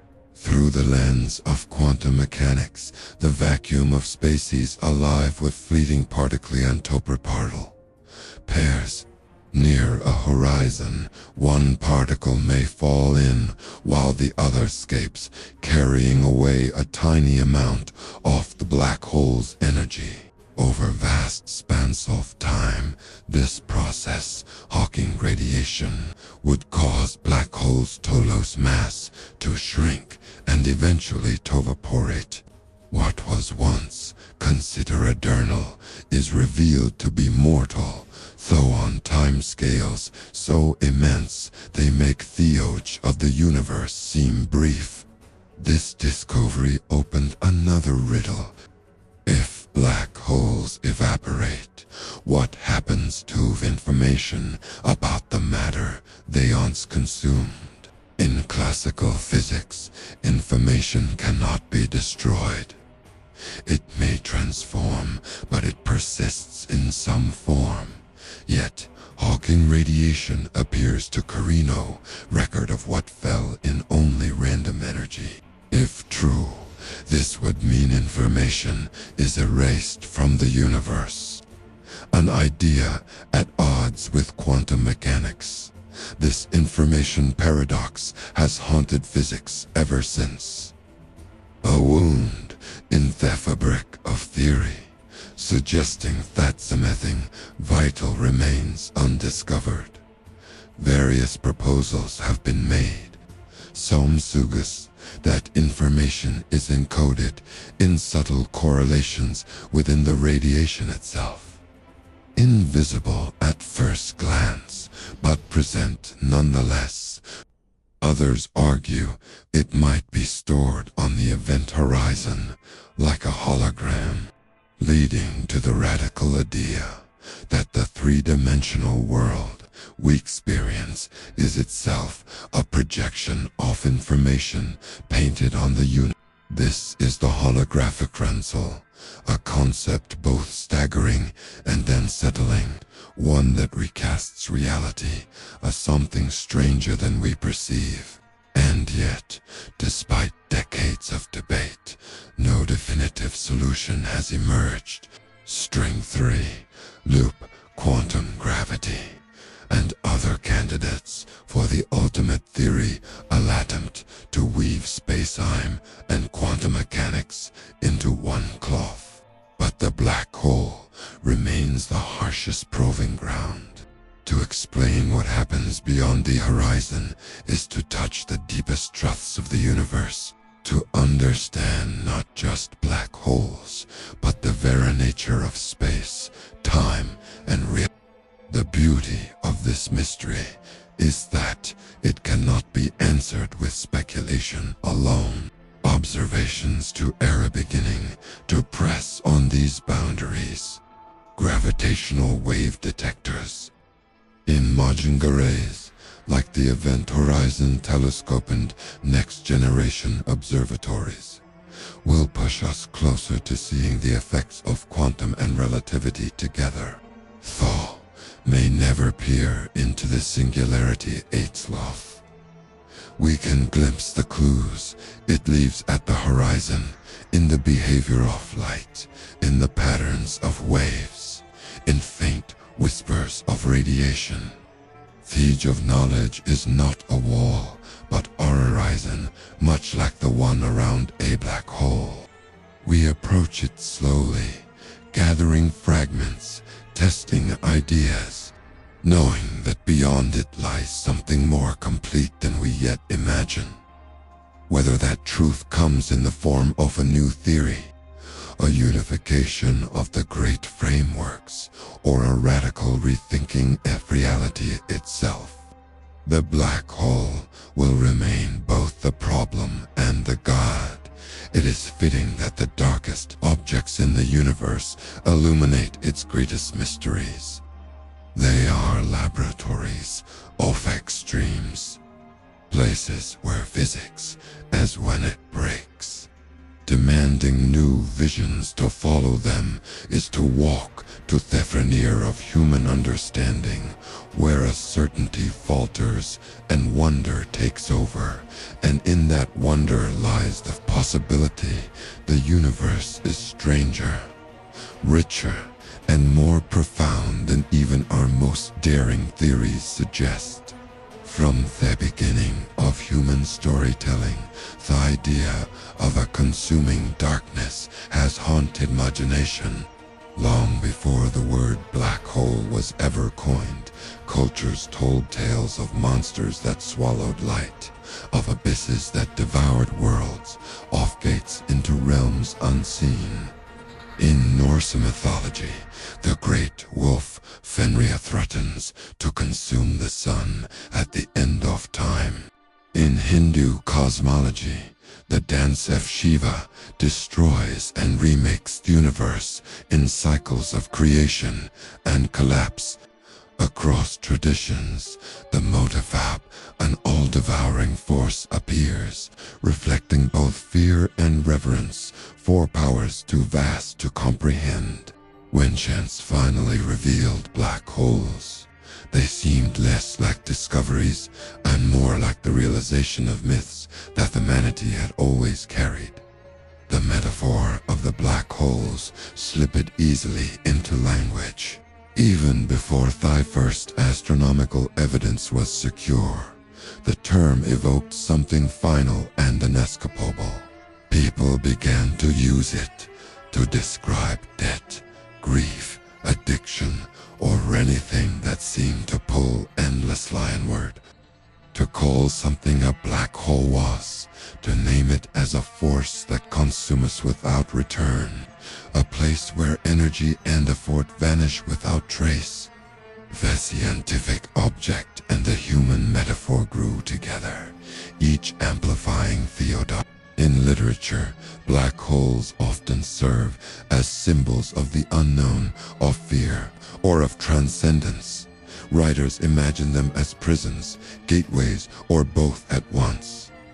Science fiction seized on them as plot devices, portals to other universes, weapons of unimaginable power, traps for careless travelers. Arthur C. Clarke and Isaac Asimov wrote of them with awe and caution, blending real physics with speculative wonder. To step near a black hole became shorthand for facing the ultimate limit, the edge of what can be known. Cinema amplified their hold on the popular mind. In the 1979 film The Black Hole, Disney envisioned them as both menace and mystery, mixing horror with cosmic spectacle. More recently, Interstellar offered a vision shaped by actual physics, rendering the accretion disk around a rotating black hole with breathtaking realism.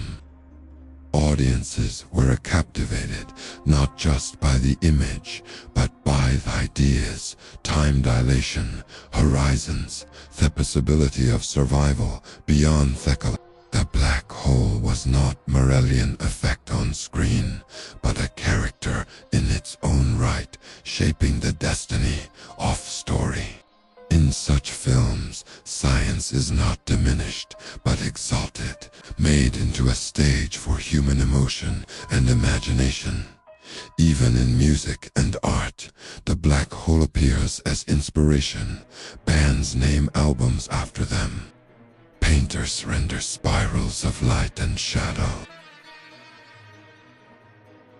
The image of a dark center, pulling all intoscillence, resonates with the struggles and yearnings of the human condition.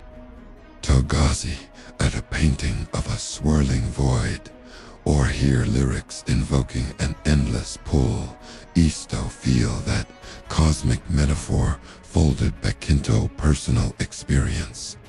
Black holes there, at once scientific objects and mirrors of inner life. Part of their power lies in their duality. They are terrifying because they represent annihilation, the loss of self, the collapse of order. But they are also beautiful because they reveal the strange and subtle workings of the universe, where gravity bends light and time stretches toward eternity.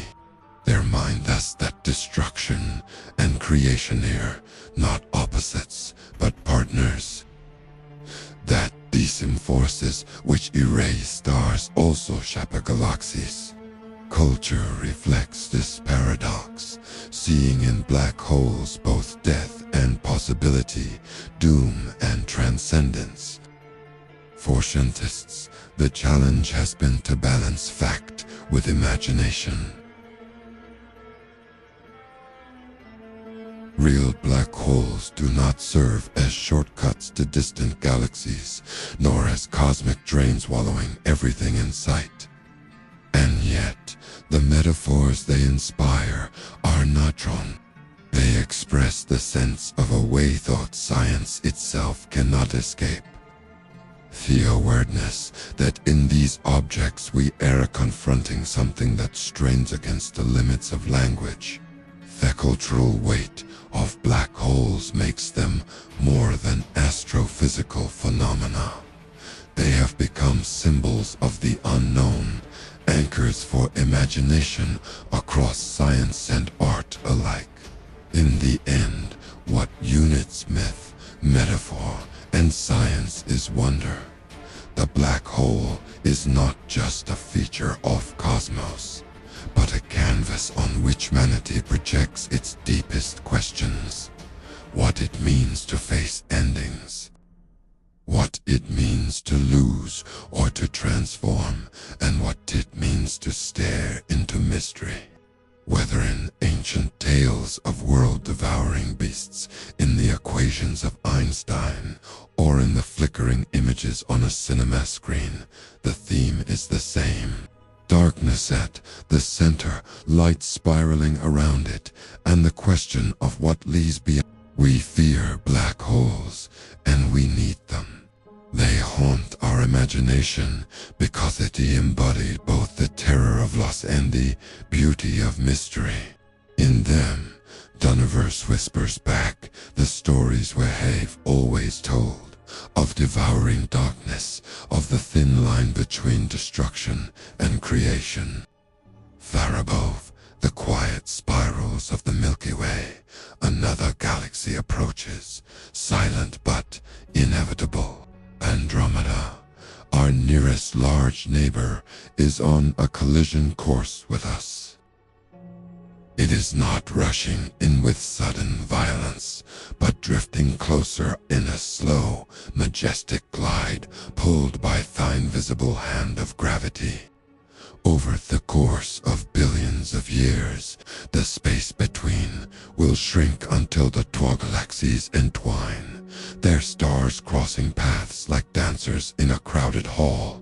To witness such a future is to imagine a night sky transformed, its familiar constellations replaced by arcs of light as Andromeda swells, fills the heavens, and finally merges with our own. At first, the galaxies will not so much collide as pass through one another, though each holds hundreds of billions of stars. The distance between stars is so vast that few will actually collide. Instead, gravity will pull them into new orbits, reshaping the structure of both galaxies. Spirals will distort into streams.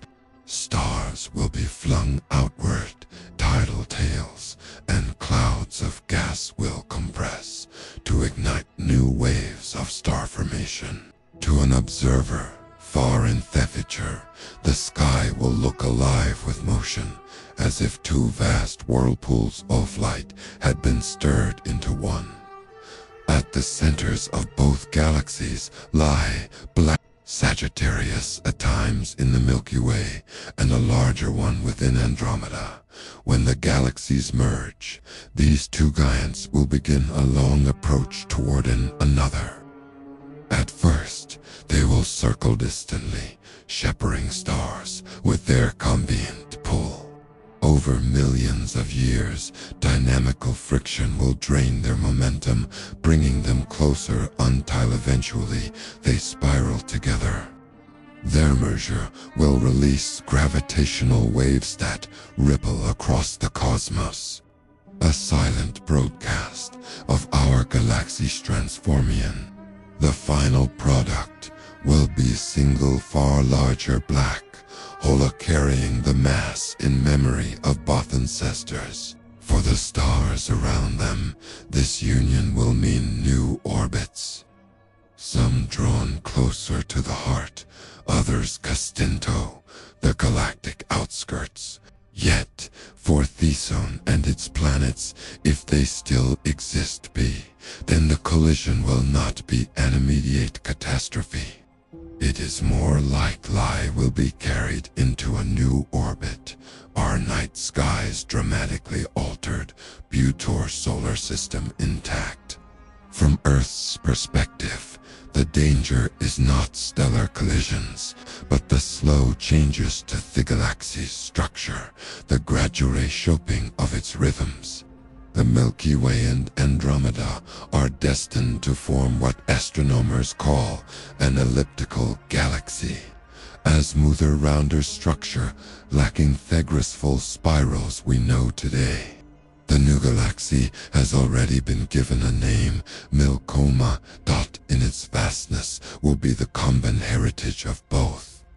Their stars mingled, their black holes merged, their histories inseparably joined. It will be galaxy brighter, and more massive than a third alone, a monument to the quiet inevitability of gravity. Sagittarius atoms will not vanish in this process. Instead, it will evolve, joining with Andromeda's central black hole to become something greater. From its quiet state, stating only occasionally, it may ignite again in the turbulence aftermath, accreting streams of gas and flaring with new energy. For a time, the heart of the new galaxy may shine as quasar, visible across the universe, announcing the birth of Milkoma, enlightened radiation. What is silent now may roar, once more in the far future. All of this will unfold on timescales beyond human experience for billion years until the Galaxies touch. Another billion until the merger completes. Eons before the black hole sonite. Yet to imagine it is to step outside the boundaries of human time and belims the destiny of our home. The constellations that guided ancient navigators, the patterns poets on Citrus, the familiar arc of the Milky Way, these will all fade into a different sky. In their place will renew rivers of starlight, the legacy of 2 galaxies entwined. Our fate with Andromeda is not catastrophe, but transformation. The stars will not burn out in sudden chaos, but continue Toshini in new arrangements under the greater black hole at center. The future of Sagittarius atoms is not silence, but union unthrow, that union rebirth. The galaxy call home is not fixed, not eternal, but part of a larger story still unfolding. And in that story, even the most immense structures we know are destined to change, to merge, to become something new beneath the endless pull of gravity. Across the dark, wide sky, Andromeda moves toward us in silence. Tough, naked eye, it appears as a faint smudge of light, a delicate spiral, hovering at the edge of perception, so far away that its vastness collapses into a blur. Yet the reality is that this faint glow is a galaxy of 1 trillion stars, a neighbor whose slow drift conceals its destiny. In 4 billion years, it will no longer be a distant ice. It will touch us, not suddenly, not explosively, but with a steady inevitability, a cosmic waltz that draws us together step by step. The Milky Way and Andromeda are already bound by gravity. They circle each other now, not yet locked in embrace, but already committed to one.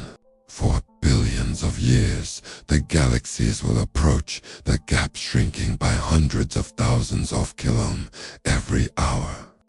To us, it is imperceptible, but across the expanse of time, the motion is relentless. At first, the change will be subtle. Andromeda will appear larger in the night sky, its faint disk no longer a blur, but a structure visible to thigh, with spiral arms stretching like faint brushstrokes across the dark. Then, as millions of years pass, it will grow brighter, more detailed, dominating the sky, until it dwarfs the familiar constellations. There will come a time when Earth's night will be painted with arcs of another galaxy, not as an immense companion glowing across the heavens. When galaxies draw close, their gravity does not pull them together like solid bodies colliding. Instead, tidal force spread across them, uneven pulls that tag on their stars and gas. Just as the moon raises tides on Earth's oceans, Andromeda will raise tides in the Milky Way, and the Milky Way in Andromeda. Stars will not crash headlong into one.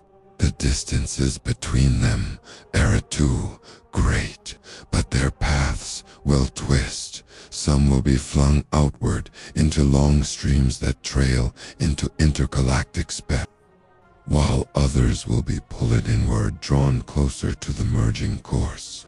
These tidal tails, arcs of stars stretching tens of thousands of light years, will be the signature of Thetans. Ribbons of light that mark the slow unraveling of each galaxy's spiral shape. As the galaxies pass through Onina, their gas clouds will collide. Even neef stars do not. Vast reservoirs of hydrogen, usually drifting quietly, will be compressed by the meeting of galaxies. This compression will spark new rounds of star formation, as if the collision had struck flint against steel and thrown sparks into the dark. For a time, both galaxies will blaze with new light, their spirals dotted with clusters of newborn stars, blue and hot, burning their lives in mere millions of years. These bursts of creation will be the fiery consequence of the encounter. Galaxies that might otherwise have been fading, rekindled into brief brilliance from the perspective of a world orbiting a quiet star in the Milky Way. The night sky will transform into a shifting panorama. First, Andromeda's disk will loom, luminous and immense. Then, as the galaxies interpenetrate, streams of stars will cut across the heavens like glowing rivers. The familiar constellations, shaped by the stars of our own galaxy, will be drowned beneath these new patterns. Eventually, the sky will be filled not with isolated pinpricks of light, but with luminous arcs, the outlines of two galaxies caught in embrace, as if the heavens themselves had bent down to paint their story.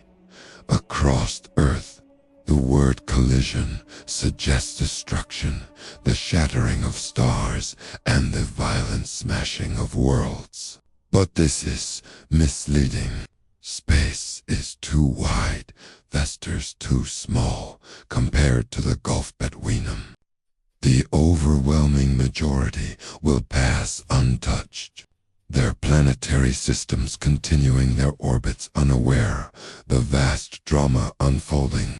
What changes are the paths of galaxies, their structures distorted, their shapes stretched and reshaped by gravity. Collision, in this sense, is more like a slow sculpting, the careful shaping of spirals into new forms, the dissolution of arms into halos, the birth of something greater than ether galaxy alone. And yet, for some, Thetans will mean exile. As orbits shift, some stars will be thrown outward, cast into the emptiness between galaxies. These intergalactic wanderers will no longer belong to any one home, drifting gallant across the cosmic void. Others will be drawn deeper inward, circling ever closer to the cores, perhaps feeding the black holes that wait at the center. Still others may find themselves trapped in the tidal streams that arc across space, carried into ribbons of light stretching between the merging galaxies. Each star's fate will be written not by direct impact, but by the vast, slow mathematics of gravity.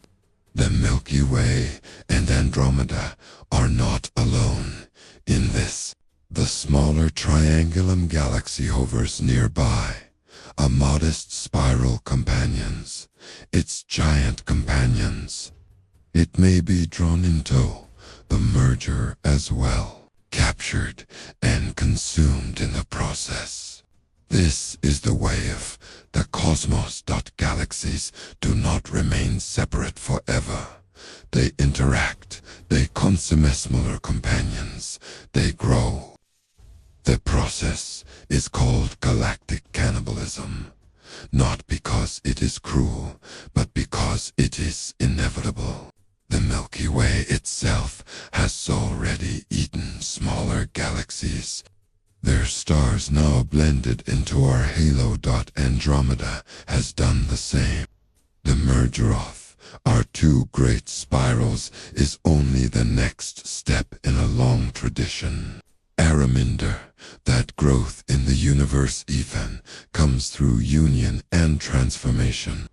For billions of years, this slow dance will unfold. First the approach, then the first pass. The long tittle-tails stretching into space, the bursts of star formation lighting both galaxies anew. Then, another pass, Quasar's time, their cores circling one another in a tightening spiral. Finally, the long settling as stars redistribute Tonto, new orbits.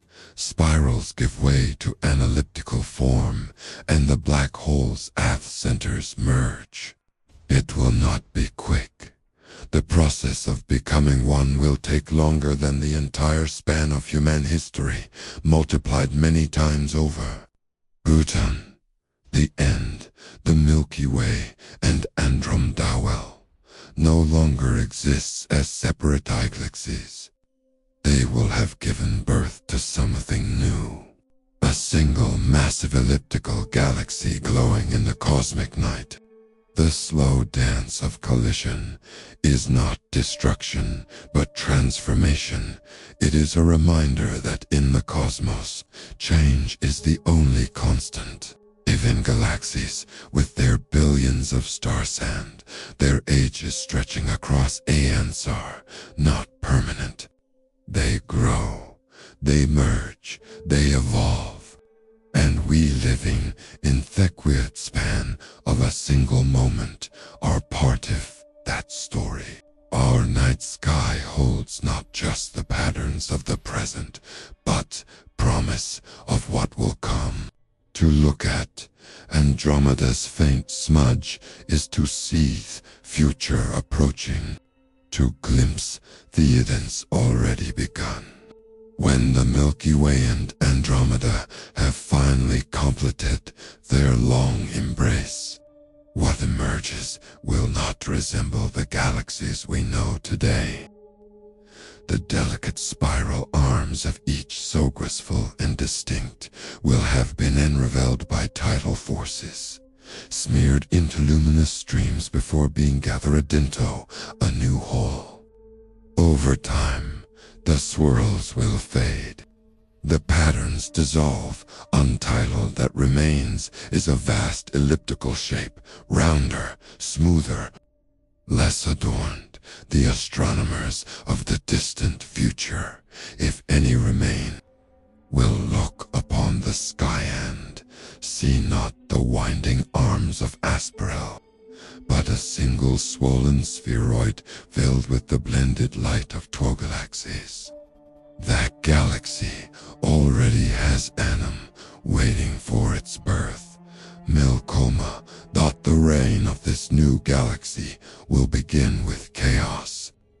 As the Milky Way and Andromeda interpenetrate, stars will be tugged into new orbits, clusters stretched into streams, and gas cloud shocked into collapse. The turbulence will ignite bursts of star formation, galaxies that once glowed with steady light, suddenly flickering with newborn blue stars burning furiously. For hundreds of millions of years, Millimada will sparkle with these clusters. Each one a brief flare of brilliance against backdrop of galactic transformation. But like sparks thrown from a fire, they will burn out quickly. their fuel exhausted, leaving behind remnants, neutron stars, black holes, and quiet white dwarfs cooling in the dark. As the emerger settles, the fuel for succretion will dwindle. The reservoirs of hydrogen that once flowed so freely will have been consumed or blown outward by violence of starburst and black. Holoviding, Milka will age quickly into a quieter phase. Its bursts of life giving way to long-term quiescence. Red stars, faint but enduring, will dominate its population. The Galaxiath will be written in scattered pocks of blue stars. But its maturity will be defined by the steady glow of countless red dwarfs that will burn for trillions of years, long after brighter stars have vanished. The fate of planetary systems during this reign, ice varied, written in the subtle pull of gravity and the chaos of chance. Some stellar systems will be ejected entirely, flung into intergalactic space by the gravitational slingshot of merging orbits. These wandering worlds severed from their galaxy will drift in the cosmic dark. Stars with no city, planets with no sky. Others will be drawn inward, pulled toward the center, where a combined black hole waits. Their orbits will become precarious, and some systems may be consumed altogether. Yet most planets and stars, despite the violence of the merger, will survive. The immensity of space ensures that direct collisions remain rare.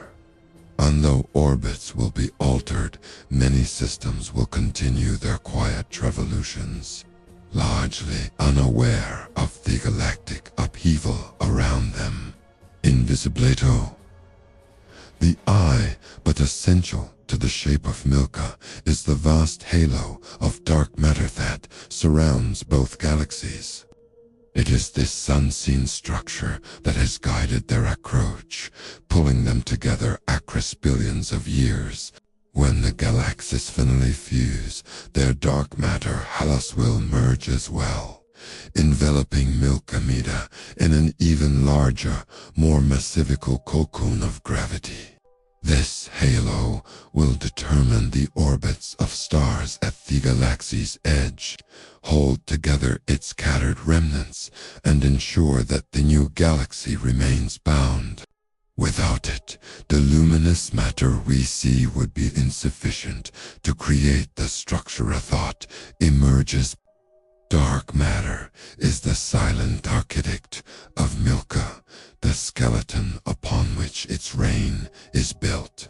What might feel catastrophic when imagined from within is on cosmic scales entirely natural. Galaxies are not static things. They grow by merging.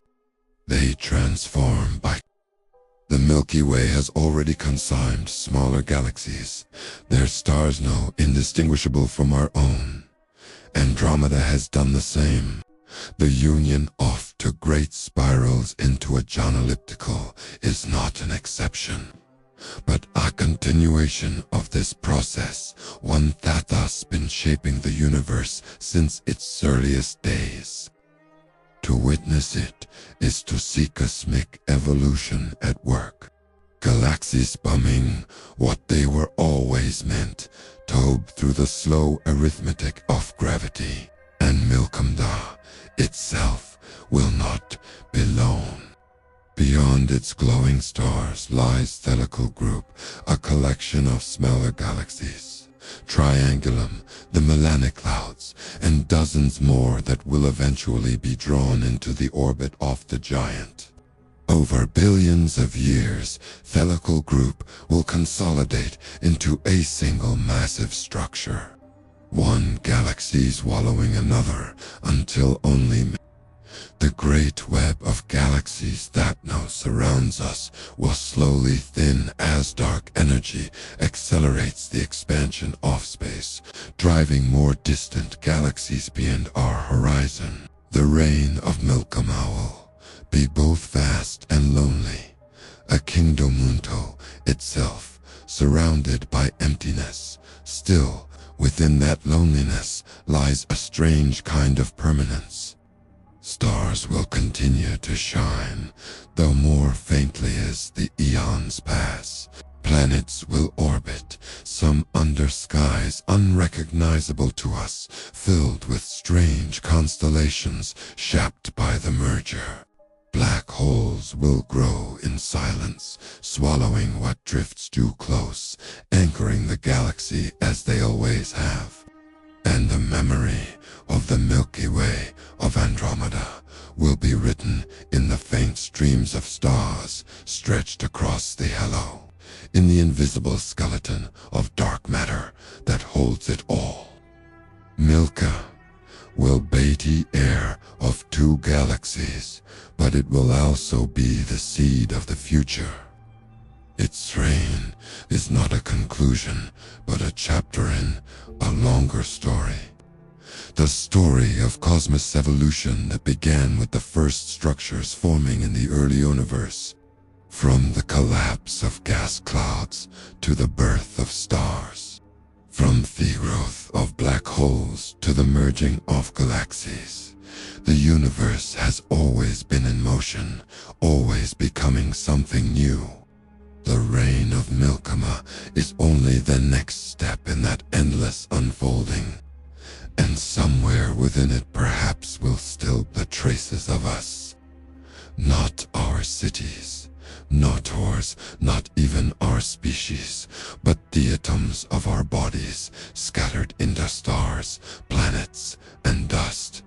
We too will be part of Milkama's reign, part of the long memory of the universe. The galaxy will not know us, but it will carry USAs. It carries everything that has ever been born in the cosmic dance of Gravitational light. To imagine Milkta is not Toimagene, an ending, but to glimpse the continuity of existence. The spirals will fade, the shapes will change, but stars will remain. What we calculation is only transformation. And what we call the end of the Milky Way is only the birth of something greater. Its stillness of the night sky, theft and blur of Andromeda reminds us of that future.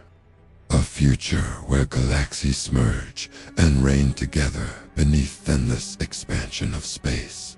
Long after the spirals have faded and the memory of collision has softened into stability, Milkam will endure as a single vast galaxy, round and swollen, glowing faintly against the deep black of space. The bright chaos of merger will have passed. The starbursts, the exhausted theos, long since consumed or cast outward. What remains will be a quieter realm.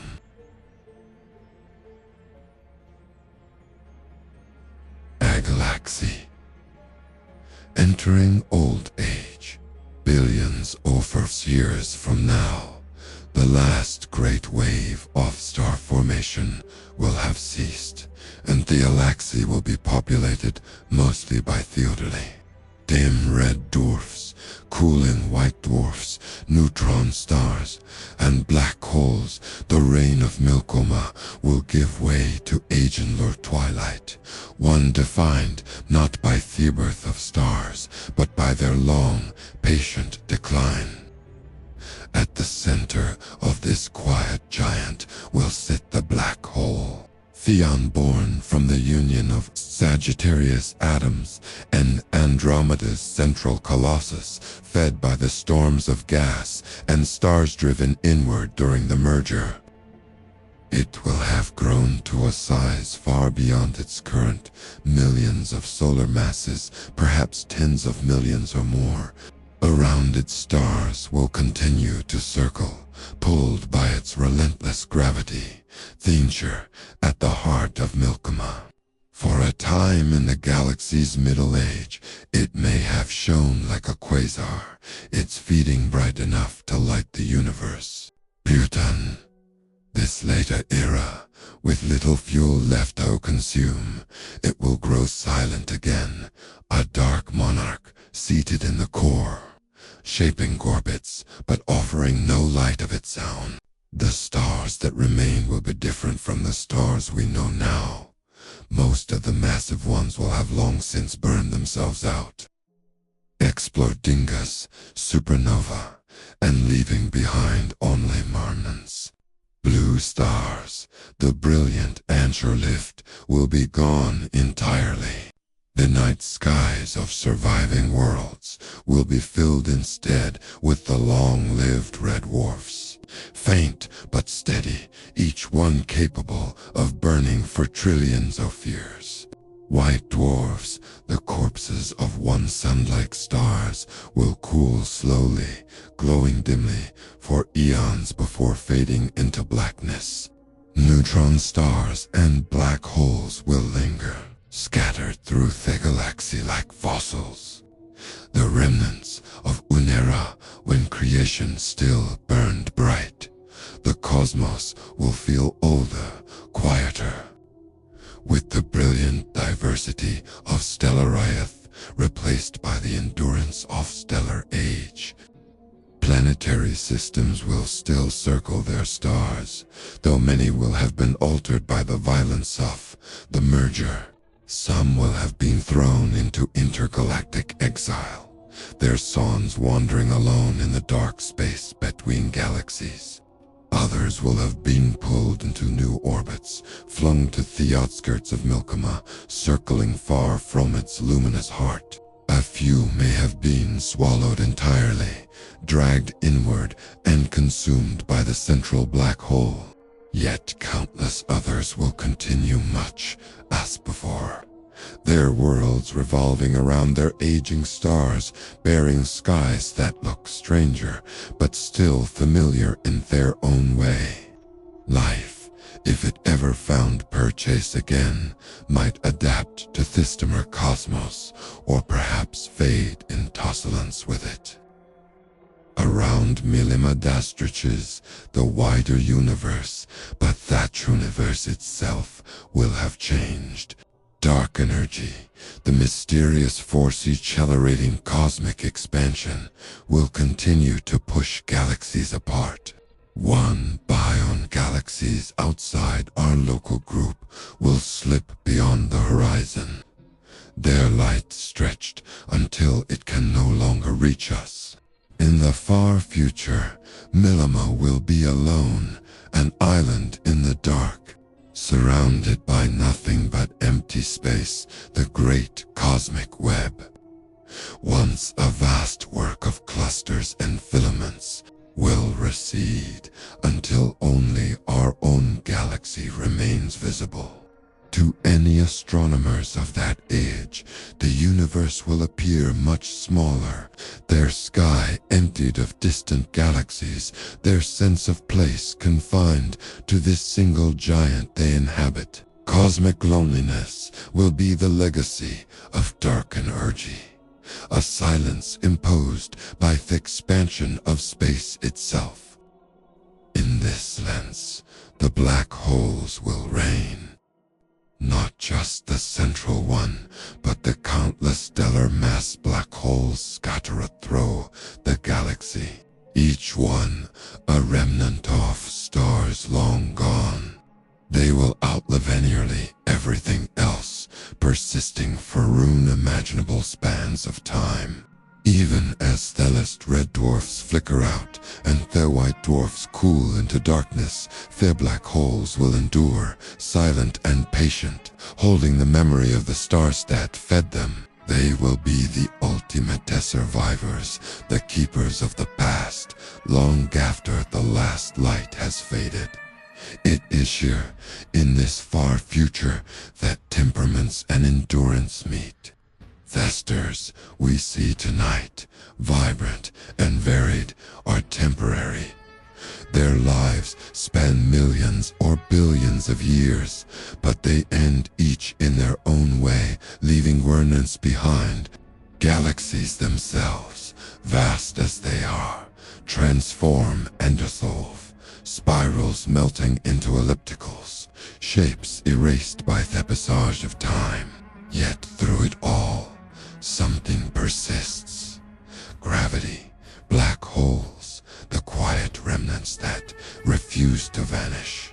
The universe is not eternal in any one form, but it tenders through constant transformation, carrying memory in the very matter and energy that shift from one state to another. And what of us? We are brief flashes of awareness, tiny sparks of consciousness in a cosmos that spans billions of years. Our lives are immersed, not in eons, but in heartbeats, in breaths, in the fleeting arc of a single generation. Yet even in our brevity, we are part of this story. The atoms of our bodies were forged in scattered by supernovae gathered into planets, and awakened into thought. When our lives end, those atoms return to the cosmos, continuing the journey that began long before us and will continue long after. We are not separate from the story of galaxies and black holes. We are woven into it. Our existence, one of the ways the universe knows itself. The last light of stars will not come for trillions of years, longer than the span of the universe so far. But it will come. The galaxy will fade, the cosmos will grow dark, and black holes will inherit the silence. And yet there is beauty in that destiny, not tragedy. For the universe has always been about transformation, about the flow of matter and energy into new forms. The last light will be only another step in that endless process, just as the first light of stars was. The story does not end. It only changes its shape.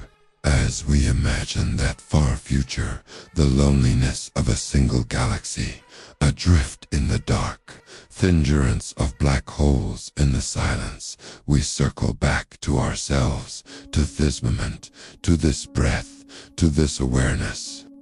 We too are temporary, but we're here now, alive in a universe that is vast and changing. The last light of stars may be trillions of years away, but the light of stars is shining on you tonight, and that is enough. You, or a heart, listening, breathing, resting, suspended for a moment in the vastness of thought. And though we've spoken of black holes and galaxies, of the engines of creation and destruction scattered across the universe, the truth is that this story has always been about you, for you are not separate from this cosmos, you are of it. Every atom in your body, every spark of thought in your mind, every breath you take is the consequence of a journey that began billions of years ago, in the hearts of stars and through hurling arms of galaxies. The iron in your blood was forged in the collapse of massive stars scattered across the cosmos by supernovae that once outshone entire galaxies. The calcium in your bones, the carbon that shapes your cells, the oxygen that fills your lungs, none of it could exist without the alchemy of stars that lived and died long before the earth was born. You are, in the most literal sense, stardust, matter that once once blazed in distant skies, now gathered into the form of a human being capable of wondering at its origins. The story of black holes is not separate from your. It is inscribed into your very body. Our galaxy is not just a backdrop for your life, but a structure that cradles it. You live on a small planet circling a modest star. Tucked away in Noni of the Milky Way's spiraling arms, above you stretches a river of starlight. Hundreds of billions of suns are biting together, all bound to the hidden weight of Sagittarius 8 times F center. Every moment of your life, you are moving with that great wheel drawn in its orbit around a black hole 4,000,000 times the mass of the sun. You may not feel it, but you are in motion, carried endlessly around the silent tangent. Even now, as you rest, your body is spiraling through space at hundreds of km per second, tied to a journey thought will last as long as the galaxy self. Andromeda approaches, a great spiral, coming ever closer, destined one day to merge with the Milky Way.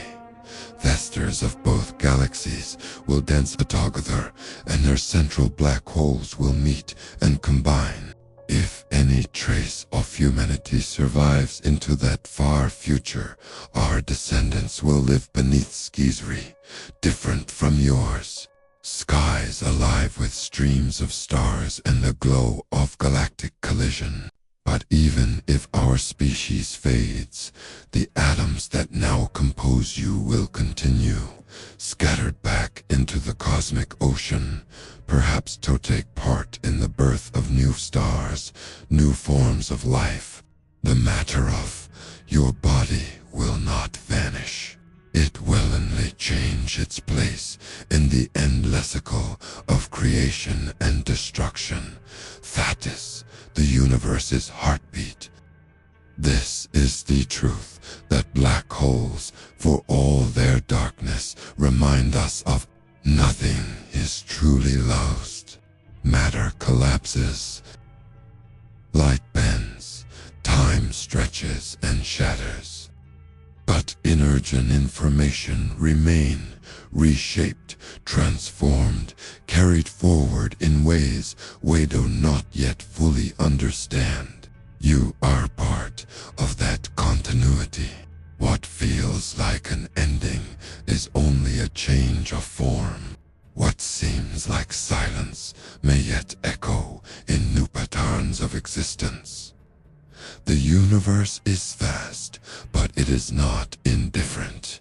It has given you a place within. It has arranged the improbable chain of events that led to your being here now, alleviant aware. The galaxies spin, the black holes feed, the stars explode, and out of all of that you emerged.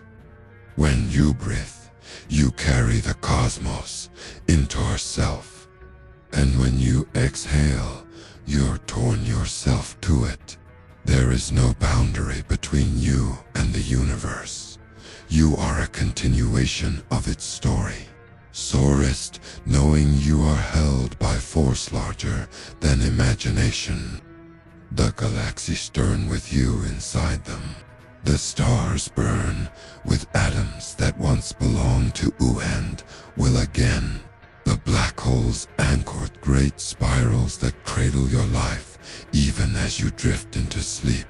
Your body and your mind are part of a dance that spans billions of years. A rhythm written into the fabric of existence sites. And in this quiet moment, let yourself feel the stillness that lies at the heart of it all. The same stillness that surrounds the black hole's event horizon. The silence at the center of galaxies. The pause between the birth and death of stars. It is a silence you carry to in your own breath, in your own heart. The cosmos is vast, but night it folds close around you, reminding you that you are not apart from it, but of it. Stardust, memory, and light spiraling in an infinite testery. Sleep. Now, carried on that story, safe in the knowledge that the universe is within you and you are within.